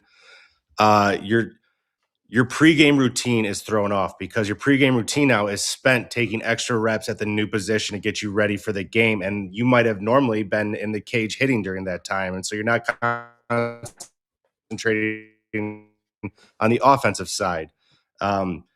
But at some point, these guys are professionals and they're good enough. They have some big names. Then they should be good enough to figure it out to at some point put the foot down and just be like, hey, it is what it is. Let's go out with what we have today and let's go win a damn ball game. I mean, you have to play some winning baseball. You might not be able to make every play. You can't. Guys have won games with errors. Like teams have won games before with making a couple of errors. That's okay. It shouldn't be the reason you lose the game. It doesn't help. But it doesn't mean you can't win the game because you have some people out of position who might not have made a play that's normally made. What else are you doing to win the ball game? If you got to play winning baseball, I mean, there's a part of me, it's like playing in Cleveland all my years. Part of me likes seeing a big market with the biggest payroll team not win just because I was like, okay, good. You can't just buy wins. See, it does take winning baseball. So I do like that part, but at some point, it's like you want to see these guys who are better than this that are just underperforming, but it's just because, like you said, they're not playing as a team and they're not playing winning baseball, clearly, because they're not winning games. But are you when stuff's going wrong, are you taking care of the little things? And it doesn't seem like they are. So, Kratz, let me ask you about some of the little things. I think part of what gets so much respect for the broadcast team for the Mets for years is that they kind of relate to the fan that's watching the game. They're not going to sugarcoat as much. When it's bad, they're going to point out what's bad and make you sound smarter for saying how bad it looks. They're not just going to be like, oh, it's okay. You know, there's more minor league prospects coming, whatever. Like when they stink, they crush them. And when they're great, they praise them. So let's go over two examples, go whichever direction you want to go. Darling pointed to an at-bat from Semien when it was 2-0, and it goes to the bigger discussion of them chasing pitches and saying sometimes you got to just take the pitches outside the zone, try not to be a hero. That sounds like more of your classic line. The one I got about McLean I thought was fascinating. McLean is certainly not the problem. He's one of the only pluses right now for the team, but he's gotten hit as he's gotten deeper into his outings. Okay, that happens with most starters as you get to the third or fourth time through an order. What did you think specifically about the Byron Buxton at bat? Did you feel like he went inside and then apologized? Some people online were saying, no, he was saying that to the catcher. I'm like, why would he say it to the catcher? Who gives a shit? Yeah, some people are like, oh, no, he's just saying, oh, my bad on the pitch missing. I'm like, no, it looked like he told Buxton, my bad, I'm not trying to buzz you. Okay, I mean, I'm going to assume that he was saying that to Buxton. And my view as a catcher, I don't know Nolan McLean from Adam, but my view as a catcher was always if I had a pitcher that would misfire a pitch, whether it was at the guy or it was high and we were trying to go low, and he go, and they show any kind of emotion, I would be like, look, the hitter has no idea what your intent was. I'm not saying you have to be a jerk. I'm not saying you have to like stare at Byron Buxton and be like, yeah, that's what I'm talking about. But I think Ron Darling was spot on. But I also know that Nolan McLean, I don't know Nolan McLean, that might not be his temperament. He might be totally fine. Like he's gone back to back or 2 outings this year where he hasn't given up. He's been perfect through 5. So he's elite and dominant. And maybe he doesn't need to have that like bulldog mentality. I'm not trying to make everybody into some type of 80s and early 90s pitcher. Like Ron Darling said it the way that I would agree that you don't give the hitter any advantage ever. I don't care if it's the first pitch of the game or it's your 90th pitch of the game. You don't give them an advantage, and you definitely don't be like, hey, I wasn't trying to hit you right there. Maybe after you hit them, you say it. Like that's your personal personality. But in that moment, you like as a hitter, you're like, okay, that was kind of uncomfortable seeing 97 up at my grill. But he said sorry, so I'm back and I'm leaning out over the plate. I don't know any hitters that are like, I'm actually better when I'm pulling off the ball and thinking everything's in. No, like hitters are better when you can stay out over the plate, especially on Nolan McLean, who's going to throw that slider. And I think he threw a cutter next pitch. And, you know, it didn't moving him back didn't do what you would think it would based on what happened on the next pitch that kind of stayed flat on the outer half and Buxton clipped him. Yeah, I'm going to echo what Kratz just said on that a little bit. Do not give the hitter anything. And if you're just like, oh, my bad, I missed, the hitter has no idea you missed. That could have been exactly what you were trying to do. So I think I didn't want any pitcher of mine that I'm playing defense behind. I was like, don't say you're sorry while they're still in the box. Don't tell them you missed, because they don't know if you came up and tight on them and something and you walked them or they got a hit. Once they got to first base, you got the ball back, or you could be like, oh, you hit them. You'd be like, oh, my bad, when they're going down the line. If they're still in that box, they're still doing everything they can to get a hit off you. They don't know you missed. Do not tell them that you missed. Don't tell them you're sorry. You are then not locked in. It shows me that you're more worried about the guy's feelings instead of getting him out. You don't have to be a dick about it, but just your main focus should be getting him out. So I think Ron Darling was spot on it. Actually, I applauded that one. I like that a lot. Yeah, Ron's really good, really smart at pointing things out like that. Let's get to the bullpen. So it was charged to McLean, but Brazoban lets up the tying run. And then later on, Devin Williams just completely unravels. And then, of course, you have the uproar that he can't handle New York City. John Harper, who covers the team, he's on SNY all the time, said Devin Williams looks exactly like he did early last season in the Bronx. Like the stage is too big for him. Upon signing him, David Stearns tried to say that if you looked at the numbers, Williams was unlucky last year. If you watched, you knew it was more than that. So Kratz, I'm curious. I mean, he had, I think it was five scoreless outings, and now he's had 3 messy outings. Now, the first 5 outings, I mean, I've watched every appearance for him. Maybe 1 was clean. Yeah, I'm seeing 1 that looks clean. The rest of them, walk, hit, whatever, right? So that they're not clean. There's not many relievers who do that, right? It's not like you're watching Mason Miller just 1, 2, 3 strikeout looking, just dominate like that. So that's okay. But then you run into a rut at the same time as the team going through an historically terrible time. This is the one part I will give John Harper, credit for, because I've seen this too. Last year, at times, you're looking at Devin Williams when he was struggling early in the season. You're like, his stuff looks fine. So when his stuff looks okay, then it becomes more of a location question, whether he's losing the zone or the command is a fastball laid up over the center of the plate, whatever it is. That to me is when you do start to question if there is a big city, big market pressure feeling. He admitted to that recently from last year. When you say that, it's great. We want to hear it from you, but that to me means that it might pop up in your head again. See, I have a tough time when people talk about the big market, because I've seen New York when it's packed and you're playing the Red Sox down the stretch.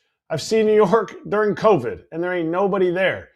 I didn't feel any different pressure in those games than I did with tons of fans in the stands and 0 fans in the stands. But that's you. I know, and that's where I have a tough time. Yes, I remember what Devin Williams said, that it got fast for him early, that it was something he had to adjust to. Maybe that's just more of the coming to and from the ballpark. It's tough to get to Yankee Stadium for a day game through traffic. It's tough to find a place to live. Do you want a guy to settle in? Yes. I promise fans, if you keep booing Devin Williams, he's not going to become a better player. It might make you feel better, but he's not going to become a better player.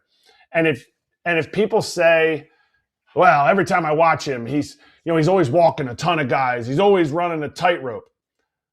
I would say that's what your memory is. And the fact that he throws that Bugs Bunny changeup, that yes, there's going to be, his game relies on that chase. But you look at his career and he's got just above a 1 whip. So he's going to let 1 runner on because he only pitches 1 inning. So he's going to get 1 runner on. And he's going to me, I think one of his biggest issues is, as a closer, you want your guy to be able to go 2 days in a row. You want your guy to, I guess nobody goes 3 days in a row, but now under this contract, I'm going to need you to, because the Mets need all the wins they can. I think his pitch efficiency, while it may not show up in the stat book like last night's outing where he didn't get any outs, but his pitch efficiency just doesn't seem like it's, even when I watched him with the Brewers, it was like, you're having a 26, 27 pitch outing. Now we can throw you tomorrow, but no shot you can throw a third day. So I think there's some of that I think gets in the way of fans of the Mets, got in the way of fans of the Brewers, got in the way of Yankee fans last year's view of what Devin Williams is. But his whip is right there with a lot of other guys. He's not Mariano Rivera, and he's not Mason Miller from the first month of the year. Like, let's pump your brakes. Make sure you're comparing apples to apples here. Okay. We'll see what happens. Yeah. So you expect him to rebound? I expect him to be closer to his normal numbers. So that means he's about to get hot. I think Francisco Lindor, he's about to get hot. I think there's, and it's a cop-out because I'm never going to be the one that's going to say, I definitely see this dude having a terrible year. Devin Williams is going to become, unless he's hurt, unless he's throwing through something, he is going to figure it out. He's going to have a better season than obviously he's having right now. And Mets fans will say, well, it can't get any worse than last night. Don't ever say that in baseball. You guys just burned like a massive sage blunt out in front of the stadium on Nolan McLean Day, and it didn't work out for you. So, yes, it can totally get worse, okay? Yeah, because they burned it on the wrong day. You can't do that on 421. You missed your opportunity. They're a day late. No, they did it right. They did it just like every manager has a meeting when the ace is going. Nolan McLean was going. Now when Freddie P goes, get that big sage blunt out again and smoke it, send it out, put it in the trees, burn Grimace if you got to do something, because something's got to happen, and something's got to happen yesterday. Not quick, yesterday. Yeah. Mm-hmm. Yeah, I heard Grimace tastes like chicken if you grill him. No, I don't know. But anyway. Do what you got to do. It's chaos. It is chaos right now. Okay, let's get to Leo.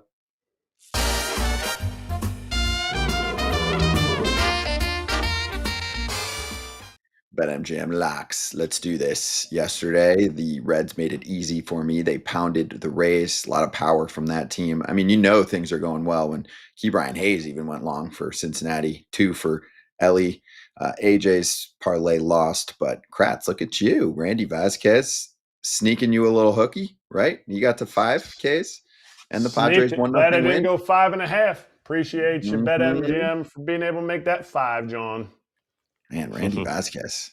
That is the modern technology story right there, where you go from a guy who has a completely different pitching profile and look at him now. If you saw him a few years ago and then you just fell asleep and woke up and watched him, you'd be like, no way. What is this? So anyway, things are going well for us. We've got dudes in the green. Kratz is getting closer to level. Pap's a little bit down. We'll get to him in a moment. Kratz, do you want to kick things off? Yeah, I'm going to go Logan Gilbert. 7+ Ks. He's going against the A's. His last 2 outings, he was 7+. His last 2 outings against the A's, he went 13 and 8 punchies. It's essentially the same lineup. And I think the Mariners need him to start stepping up. I think they need him to be that guy. And I think he's going to be like, no, I saw the A's score some runs. It's time. I'm going to be the one that shuts it down. So I think 7+ Ks.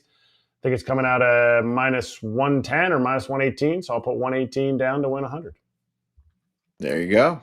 Kratz's quest to get back to even money. Kip? Well, as the returning money winner of last year, of the highest money winner, my inaugural bet this year, I like the way the Braves are playing, so I'm going to try to ride their coattails right now. I'm doing Atlanta -1.5 for +115 for 500. We went big last year and it worked, so we're going to stay on that. I will try to do more parlays though too, because I like the big money. So, but right now, just Atlanta Braves versus the Nationals, -1.5 +115. Wow, I didn't want to say this until now, but I actually placed that this morning, Kip, and that too is my lock out of all of the games. Hey, come on! I went run line. I did. I mean, ask producer lady. I sent it in nice and early. I didn't get as good a value. I got +105. It's moved to +115. Why? Because it was Martin Perez, and then they pushed him back a day so that Sale can push back a day. I don't care. I'm still good. Littell for the Nats. The young kid Fuentes who throws fire. for the Braves. So I'm like, nah, I'm good. I'll still take the run line. It didn't move that much. So, and I placed already. So mine's at plus 105 for the run line there. Braves offense is humming, and the bullpen is great. I've talked about how I'm trying to play bullpen ERAs a little bit more. And for Littell, unfortunately, he got blasted last time around. Hasn't looked himself yet. Kind of a late start. Some guys deal with that in spring training. Everything rushes on you, and it takes some time to get adjusted. So I think the Braves do some damage tonight. And now entering the game for FT, Jonathan Papelbon.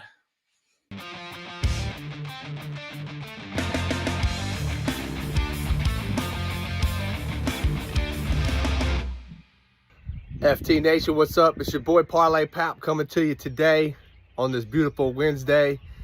Had a big hit on Monday. We're gonna win money all week long, so just stay with me. Today's parlay, we're gonna take the Braves and the Padres. We're getting plus 174, and we're gonna put 200 on it, and we're gonna keep betting against them bad teams, baby. Let's get that cheese. There you go. You know what you're getting with Parlay Pap. You're getting fades left and right. So he's going to fade the Rockies. He's going to fade the Nationals. It adds up to plus 174 there. Your options Hot tonight. Atlanta If here. you want to tell. Yeah. Atlanta is really hot on Atlanta, Kip. So they'll probably lose 10-2 tonight. But good luck to everyone on your bets. I hope they don't for our purposes. Odds boost token. Let's talk about it for a sec.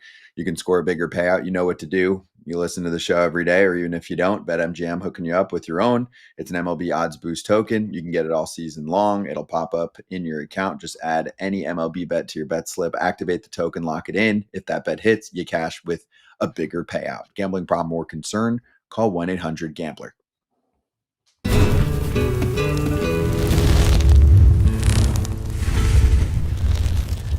Hey, let's start with news that broke today regarding the Royals ballpark, and our former Royal, Erik Kratz, might be able to help us out. I didn't get to find out all of the details here yet, Kratz, but they've secured a $2 billion private investment to build a new ballpark in downtown Kansas City. The announcement made by the team, I mean, it sounds awesome. 85-acre Crown Center project.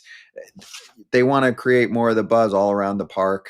I know that there was the whole debate of, hey, you've got this land all to itself, the easiest parking in the entire world. There's endless parking out there for Chiefs and for Royals, but they're going to be more in the mix. So it should be more of a fun experience. I can't comment a ton since I don't live there. I've been there a bunch for covering the team. But what can you tell us, Kratz, as someone who lived there temporarily? Do you like all of this? And the one question I think you won't be able to answer unless you know is, the private funding doing all of the funding for this? I know they did the vote with the public funding. It got voted down. So I don't know the nitty gritty details, but it sounded like the public was like, nah, I think somebody else should pay for this.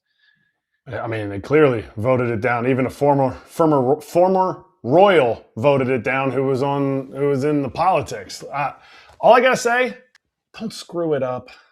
Don't screw it up. I feel like Casey, I feel like Kauffman is a stadium, now we'll have to talk about it, was a stadium that was very sneaky, one of my more favorite stadiums to go and visit and to play at as a home player.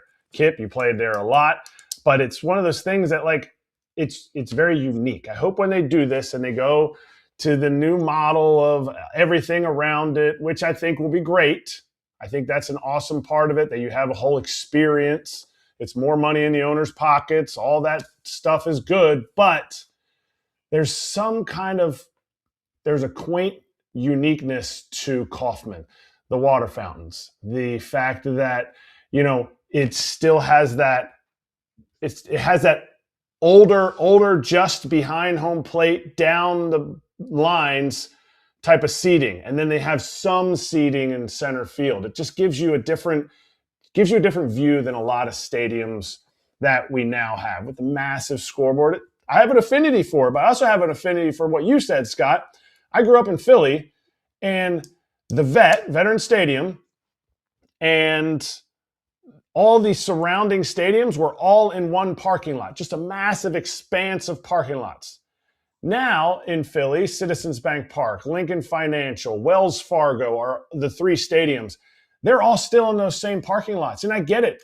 team owners can't make a lot of money. They can't, but there is a beauty of fans being able to get to the field, park, usually at an exuberant price, and walk into the stadium. But they lose that when they go down to the Power and Light District or the Crown Center down in Kansas City.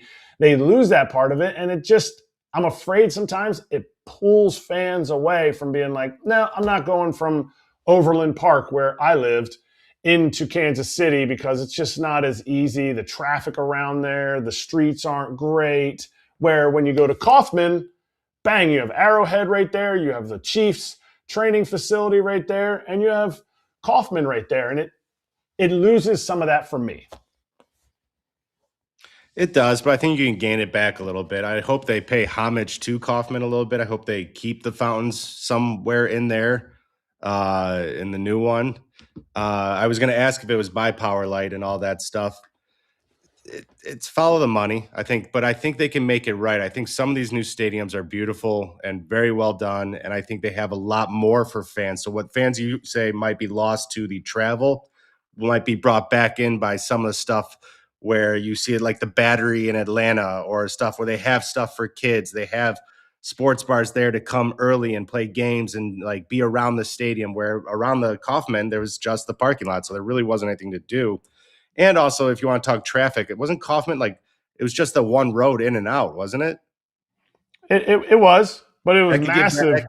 It was massive, but it could get backed up too. I think with driving downtown, at least there's going to be more directions to go in and out of, having at least more options. But no, I think it was a beautiful stadium. I had a blast playing there all the time. I'm with you. I thought it was one of the better ones as well. I loved it. I thought it was loud too. And I really liked the little sections in the outfield before the fountains. So there was a lot of unique stuff about it that I think the players and fans enjoyed. So I hope they pay homage to it or keep some of that stuff in the new one. Power and Light is a little bit farther north of where so the is it Crown by, Center that's is. what I was going to ask. Is it Power Light? Is it by that, or is it by where maybe the team visiting team hotels were? That was more the Crown Plaza, wasn't it? It's neither. No. The I think that was the Omni, or I forget what that hotel was. That was near that's in a different area. That's called Crown. It was like the one place had peanut butter and jelly pie. Oh man, that was so delicious. Ooh. I love that you're remembering places by the desserts. By the dessert. Yeah, 100%. It's by the dessert. That was me. And yeah. Alex Gordon never ate dessert, and we said, "Look, we're gonna eat it when we win the World Series. We're gonna eat it." Well, they fired me before we won the World Series, but I'm sure he had a piece. Yeah, he was Superman. Mm-hmm. Yeah, you need to follow up and ask him if he had the dessert. I think it's time, Kratz. It's been long enough. I think we all need to know if he had the dessert. And yes, Kip specifically, he separates it by pies, not just desserts. Yeah, I love the stadiums that are in the middle of downtown areas, though. I thoroughly enjoy that just because I love the backdrop. I love the commotion around it. Like, granted, it's from a player's perspective. We don't really have to deal with the traffic. We'll be on a bus with a cop brigade in front of us clearing the path. So it's a biased thing to say it like that. But even going down to like Charlotte in AAA, I think I love the backdrop of that stadium. That's gorgeous. Pittsburgh, Wrigley Field is right in the middle of their town. So it's like, I do really enjoy in the middle of cities because I think it really brings in the neighborhoods around there and builds up a fandom even more so. Yeah. And I know there's people that probably live a quiet life downtown that are like, this is going to take over for 80 some odd days. Sorry about it. The area that it's going to is, if you remember, I mean, people don't remember the parade, but the parade for the Royals, it ended in like a big open area. Like, I think there's some kind of monument down there. So it's like right off the side of it. And it's a little bit south of the city. It's south of that area. So I think it's a cool area, especially that they get 85 acres. I think it will definitely be great for downtown Kansas City. Okay. I love to hear that. Here's a tweet from a partial owner of the Dodgers to celebrate how rich he has gotten from owning a team. He already has plenty of money, but I just thought it was fun to point to this little note from Magic Johnson. It's a link to MLB team values soaring. And he said, since we acquired the Dodgers in 2012 for $2.15 billion, the franchise has grown 318% and is now valued at $9 billion. And then he pointed out the success of the team over that time period and leading MLB in attendance and all of that, right? Also, keep in mind, Forbes, again, going by, I think, harder numbers, guarantee you if the Dodgers actually were for sale, they'd probably go for like $11 billion. Exactly. I'll take the over on 9. What did the Lakers just go for? Like 10-ish was the valuation? Was it 10 or 12? Whatever it was double digits. Congrats, Magic. Everyone's really happy for you. Congratulations. We're very wealthy. Good job. Yeah. Well, Was Magic drunk when he texted this? Because I'm sure there's some people in Major League Baseball that are, like Rob Manfred's office, that's like, yeah. or here's my conspiracy theory for the day. Is this their whole goal? Is this Major League Baseball's whole goal to make sure one team makes it completely unfair to get fans completely off the true topic of what needs to be discussed in the CBA? And they're like, Dodgers, keep on spending. Hey, Magic, don't forget, put out that tweet that really fires all the fans up and shows how we need a salary cap. Because, or Major League Baseball's shooting Magic a text and being like, hey, Magic, let's stop. Because we just had a team that is technically a small market that just sold for way more than their valuation. So Forbes is going to start to really understand how much our teams are worth here. And that's not what we're looking for when we're going into a negotiation. We're trying to show how, what was it, biblical the losses were in 2020. I think that's what Ricketts said. that is correct. I love a good conspiracy theory. I think there was very little communication between Magic and anybody baseball-wise. I don't think he gives a shit. I think he's like, yo, I don't care what you guys say. I'm Magic friggin' Johnson. I'm one of the best basketball players ever. I'm rich as hell, and I don't care what you guys are doing. But yes, I'm sure there are a lot of comments today after seeing that tweet. Some thinking, great, I'm glad he put that out there. And some like, shh, quiet. On that team, the Padres, which we mentioned at the top of the show, we did have Jake Cronenworth on Friar territory yesterday. So let's run a little piece. We asked Joe, since now you have a former teammate who has become a big league manager, your big league manager, who do you think could be next when you look around the clubhouse? Who do you think Joe Musgrove said he could see being a major league manager someday, somewhere down the road when his playing days are over? Ooh. I don't know. I'll give you a hint. It rhymes with Jake Cronenworth. I appreciate Joe putting my name in there. I mean, I don't know. Have you ever considered it? I mean, you're in the middle of your career, so I'm not trying to ship you off the pasture here. Please understand. But I was like, hey, we've got to ask, since Musgrove thought, somewhere down the road, this could be a situation you go for. I don't want to think about that right now at this point in my career. I've got quite a bit of time left. And, but no, I mean, I think the way that I view the game and kind of how the game's going and things that I look at and how I prepare, I think is a lot of things kind of like how a manager does. Not to say it's something that I would want to do in the future. I'll cross that bridge when we get there. Nice. It also rhymes with Rake Cronenworth, the player they were talking about. Yes. Jay Cronenworth is, definitely one of those gamer, high baseball IQ guys. So if you want to hear more from that conversation, he's on Friar territory. You can click away, podcasts, YouTube, the whole deal. But thoughts? I could see it. Chip? I could see it. I'm buddies with him. I got to hit with him for a couple off seasons when he was here. He used to live here in Chicago for the winters because I think that's where he met his now wife. But great dude, very savvy, business savvy in that sense too. And he is wired that way. I think he likes to know the ins and outs of what he's doing on and off the field, but like I said, with the business or baseball. So I could definitely see that. For sure. I played with him in 2019. Yes.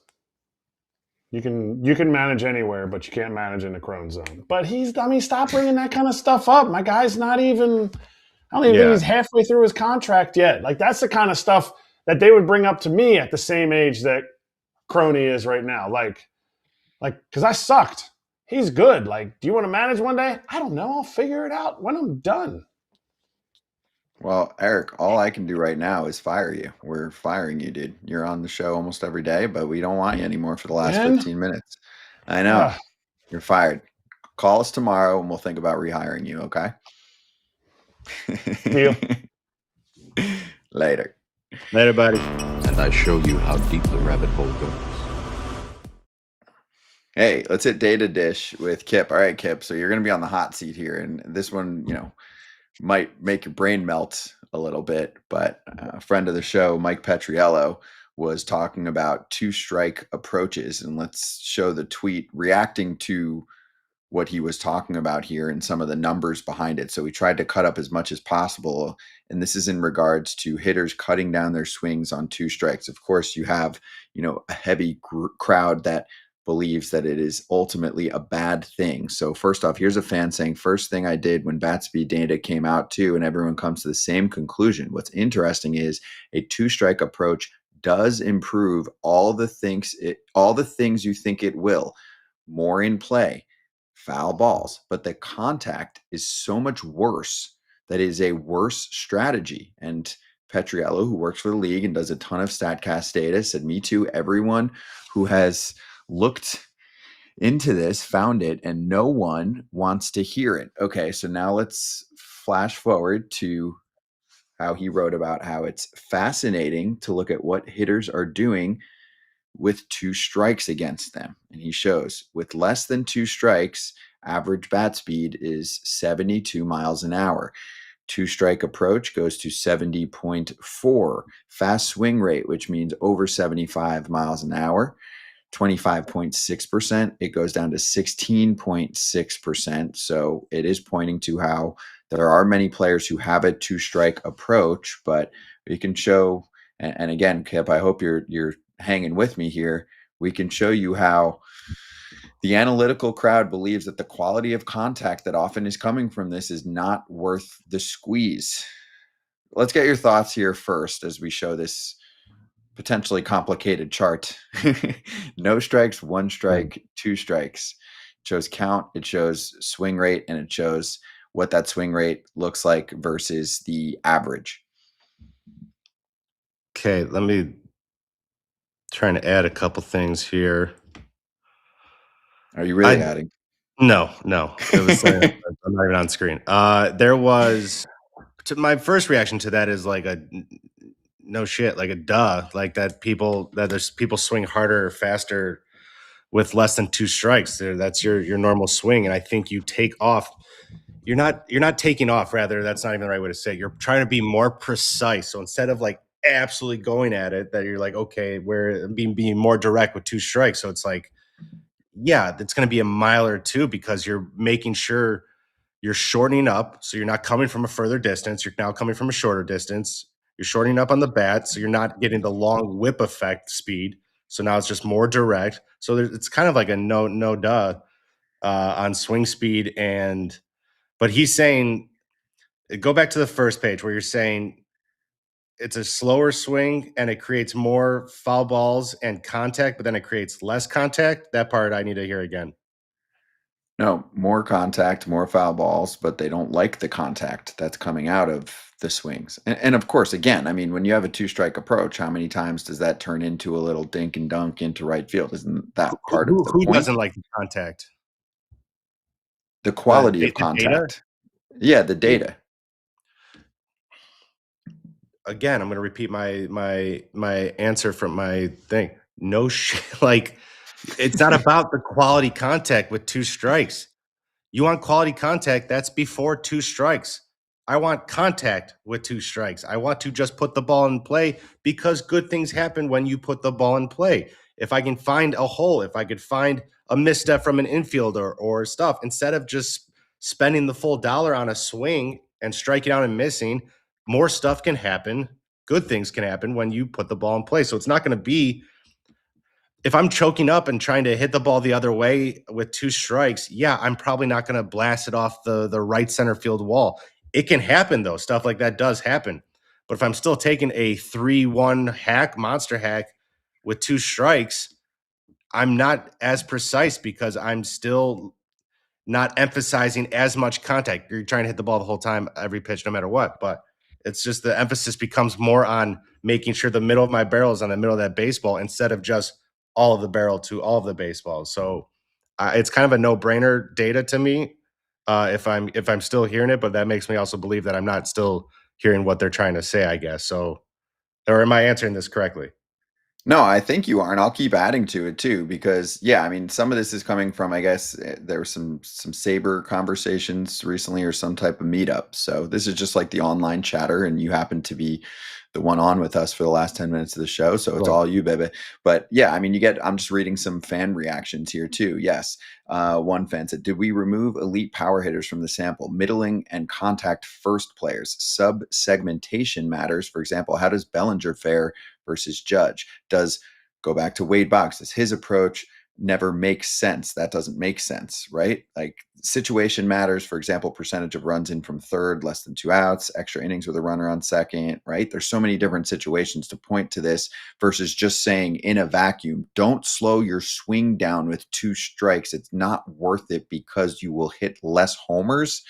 To me, that is just too basic in terms of the data. And I think that's where you do have a disconnect, right? Where it's easy. And again, I consider myself in between. Like, I love numbers. I use those for a lot of my points. I did not play the game, but at the same time, sometimes you look at something and you just say, well, the data shows us this, so this is what we have to do. And then, you end up with the New York Mets losing 12 in a row. Again, I think with the shortening of the swing, like, I'm just picturing, it's not, people hear that and they think maybe choking up and all that stuff. I'm thinking of, instead of this big picture, a golf swing, baseball swing, whatever you want, instead of this big motion, now instead of starting it back here, I'm going to start it from right here. It's less time to create the momentum, so it's less time to create the speed. I'm still getting it up to as full speed as I can, but I think that full speed is just not reaching the same data as maybe the original full swing. But pitchers are nasty now. It's nastier now than they've ever been in the league. So it's harder to make better contact. I think you have to. You can't take a full league-wide data without some context, because there are certain hitters that just shouldn't be doing full as hard as they can swings. There are certain hitters that like Aaron Judge and Luis Arias have 2 different swings. One is more focused on power and one is more focused on contact. So it's like, it's what works for you up there. So I don't know what the data is being used for. I don't think people are like going for 2 strikes where this is their normal swing and then it's like, oh, I'll slow it down with 2 strikes. Like, nobody's doing that. Even if it's a mile or 2 different, you're not. I think they're just getting fooled. Think about it. So like, oh, and they waved it at it. So it's like they got fooled too. You're adding that in as a 2 strike and is into your data.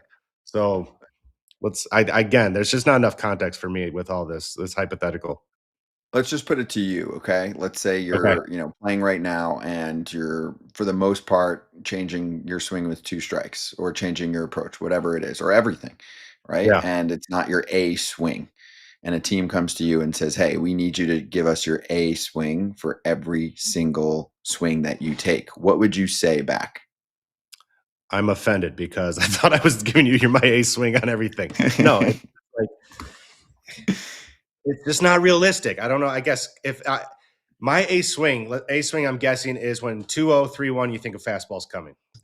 Would you say that would be an A swing? You're like, I think you have the top end bat speed there. You swing at it. I mean, not uncontrolled, but it's your A swing. It's your home run swing, right? That's where my mentally I can anticipate, where I think I know what pitch is coming and where it's coming. A fastball in the zone because they need to throw a strike here. So that's why I think that's going to get my A swing.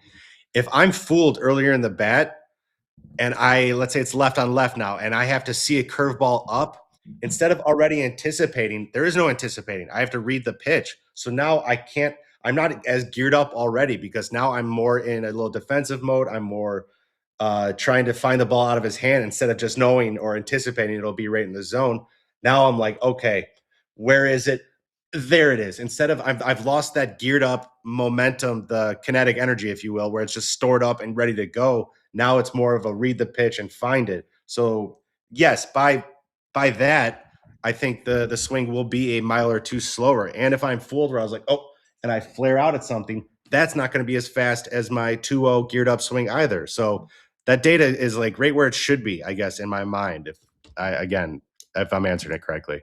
Yeah. The data is where it should be. It's just the overlying topic is what gets debated. You know, a kid looks at this and says, okay, now I'm not going to have a 2-strike approach in Little League anymore. I'm just going to give my home run swing on every pitch. Yeah, that's where the debate gets really fiery, and I get a little bit pissed off because I'm like, I don't want every kid learning baseball that way. But I don't want to say this. I want you to say if that's right or wrong.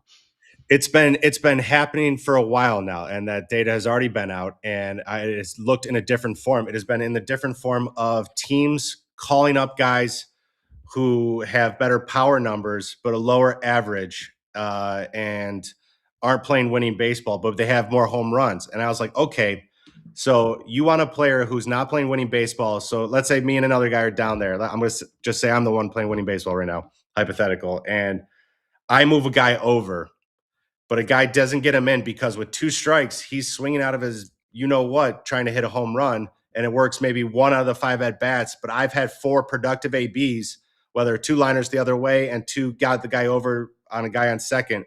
But because he hit a home run, his stats or his power numbers, his OPS might be higher. He gets called up. That is the way the game has been going and being rewarded to the point where it has not taught winning baseball. So winning baseball has not been in the major leagues, has not been a focus for minor league teams or for minor league players. Rather, they want to be seen, and they know they can be seen by the major league team with highlights and a home run and stuff, instead of the stuff that doesn't show up in the highlights or the box score, rather. Right, because there's certain things get you paid and others don't. So if you're going to get recognized and certain things get you promoted and others don't, it does trickle down, right? It does trickle down to the youngest of ages. I hate to bring up your shirt right now. Those guys have gotten paid and they're not winning games. The other stuff is. So swinging out of your butt or swinging for the fence, I'm just saying where it's like, yeah, it can get you to get paid and get recognized in your face on TV, but it's like, are you promoting winning baseball? And you're not. And it's not just them, it's across the league a lot of ways. But I think I always gravitated towards the guys who play winning baseball, and you get a guy over, and we'd always preach in Cleveland. It's like, you got the job done. You're coming back to a full team, giving you high fives, like, way to go, good job. And it's like, I love that stuff. Not the guy who's just like, great, you're 1 for 10, but you hit a 500-foot home run. You're like, sweet. Like, unless it's a 1-0 game, great. I don't know. That's how I've always been wired. So, and you do see that even still with Cleveland, and every player you talk to always says nowadays that it comes through Jose Ramirez and the way that he plays, because he's a superstar, and yet he does those things pretty frequently, right? He does come up with those team plays that aren't just the superstar plays. And sometimes you don't see that from a superstar. I mean, we had Rhys Hoskins on the other day. He's been in the league for a while. He's played with plenty of stars. He could not wait to talk about Jose Ramirez for 5-7 minutes to start the interview. Jose Ramirez does everything superstars do. He hits home runs. He fills the box scores. Jose Ramirez also does everything a winning baseball player does. He does the little things. He takes the ball in the dirt and gets to second base. He does he leads by example and in the box score. So if your best player does the little things, the rest of the lineup's going to fall in suit, and the rest of the team's going to fall in suit and do the little things too. That's how a lot of times it works. That's why you want your best players leading by example. And Jose Ramirez is the perfect person to do that, because he does the little things well as the big things. Yep. All right, good talk. We made it through this. I actually think it made sense. Let's slap.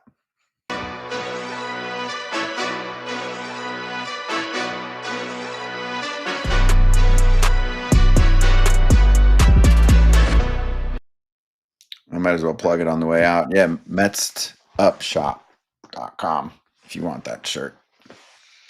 And you can always take some tape and put something over that. The Metsed Up guys will say they're okay with that. And if you want to put, your own caption over the skyline based on what you're seeing on the field, that's okay too. We're fine with that. We're not selling that, but if you want to do that, the QR code is in the corner of the screen. At the end here, do you remember the longest losing streak you've been a part of? I don't know it, so I'm just asking. I know, yeah. Did you have any of those epic, double-digit ones? If I did, it would have been probably my first year up, where we, 2011, I think we probably lost to close to 100 games. So I'm assuming it was during that year. But once we turned the corner, I don't think we ever got too bad. More than 6 or 7. Yeah. Okay. Yeah, because it just gets to a point where it is consuming. The storyline is kind of wild, and just like it gets crazy when a team's winning 13, 14 in a row. I mean, the same thing. I've here. been on that side too, where we won 20 plus, where it's you start to get in these roles where you're you start to expect to win, and it's an amazing feeling. It's it's a peak of a team where you're showing up, even if you go down early, you're oh, we're gonna come back. We know we are. We always do. That's what we do right now. And it's the opposite when you're losing. You're even when you get a lead, you're waiting for the comeback from the other team, and it's just not a fun place to be. Well, every night kind of feels almost like playoff vibes in terms of pressure right now for the team. And yes, we wanted to make sure we didn't sleep on how bad the Phillies have been too, and a few other stragglers. We did hit the Cubs at the top. If you're just catching us now and want to hear about a team that's thriving, Kip, good stuff today. And let's see, we didn't get to Drew Gilbert. It sounded like he had some type of Wi-Fi issue, so he's already been rebooked. Don't worry if you were here for him.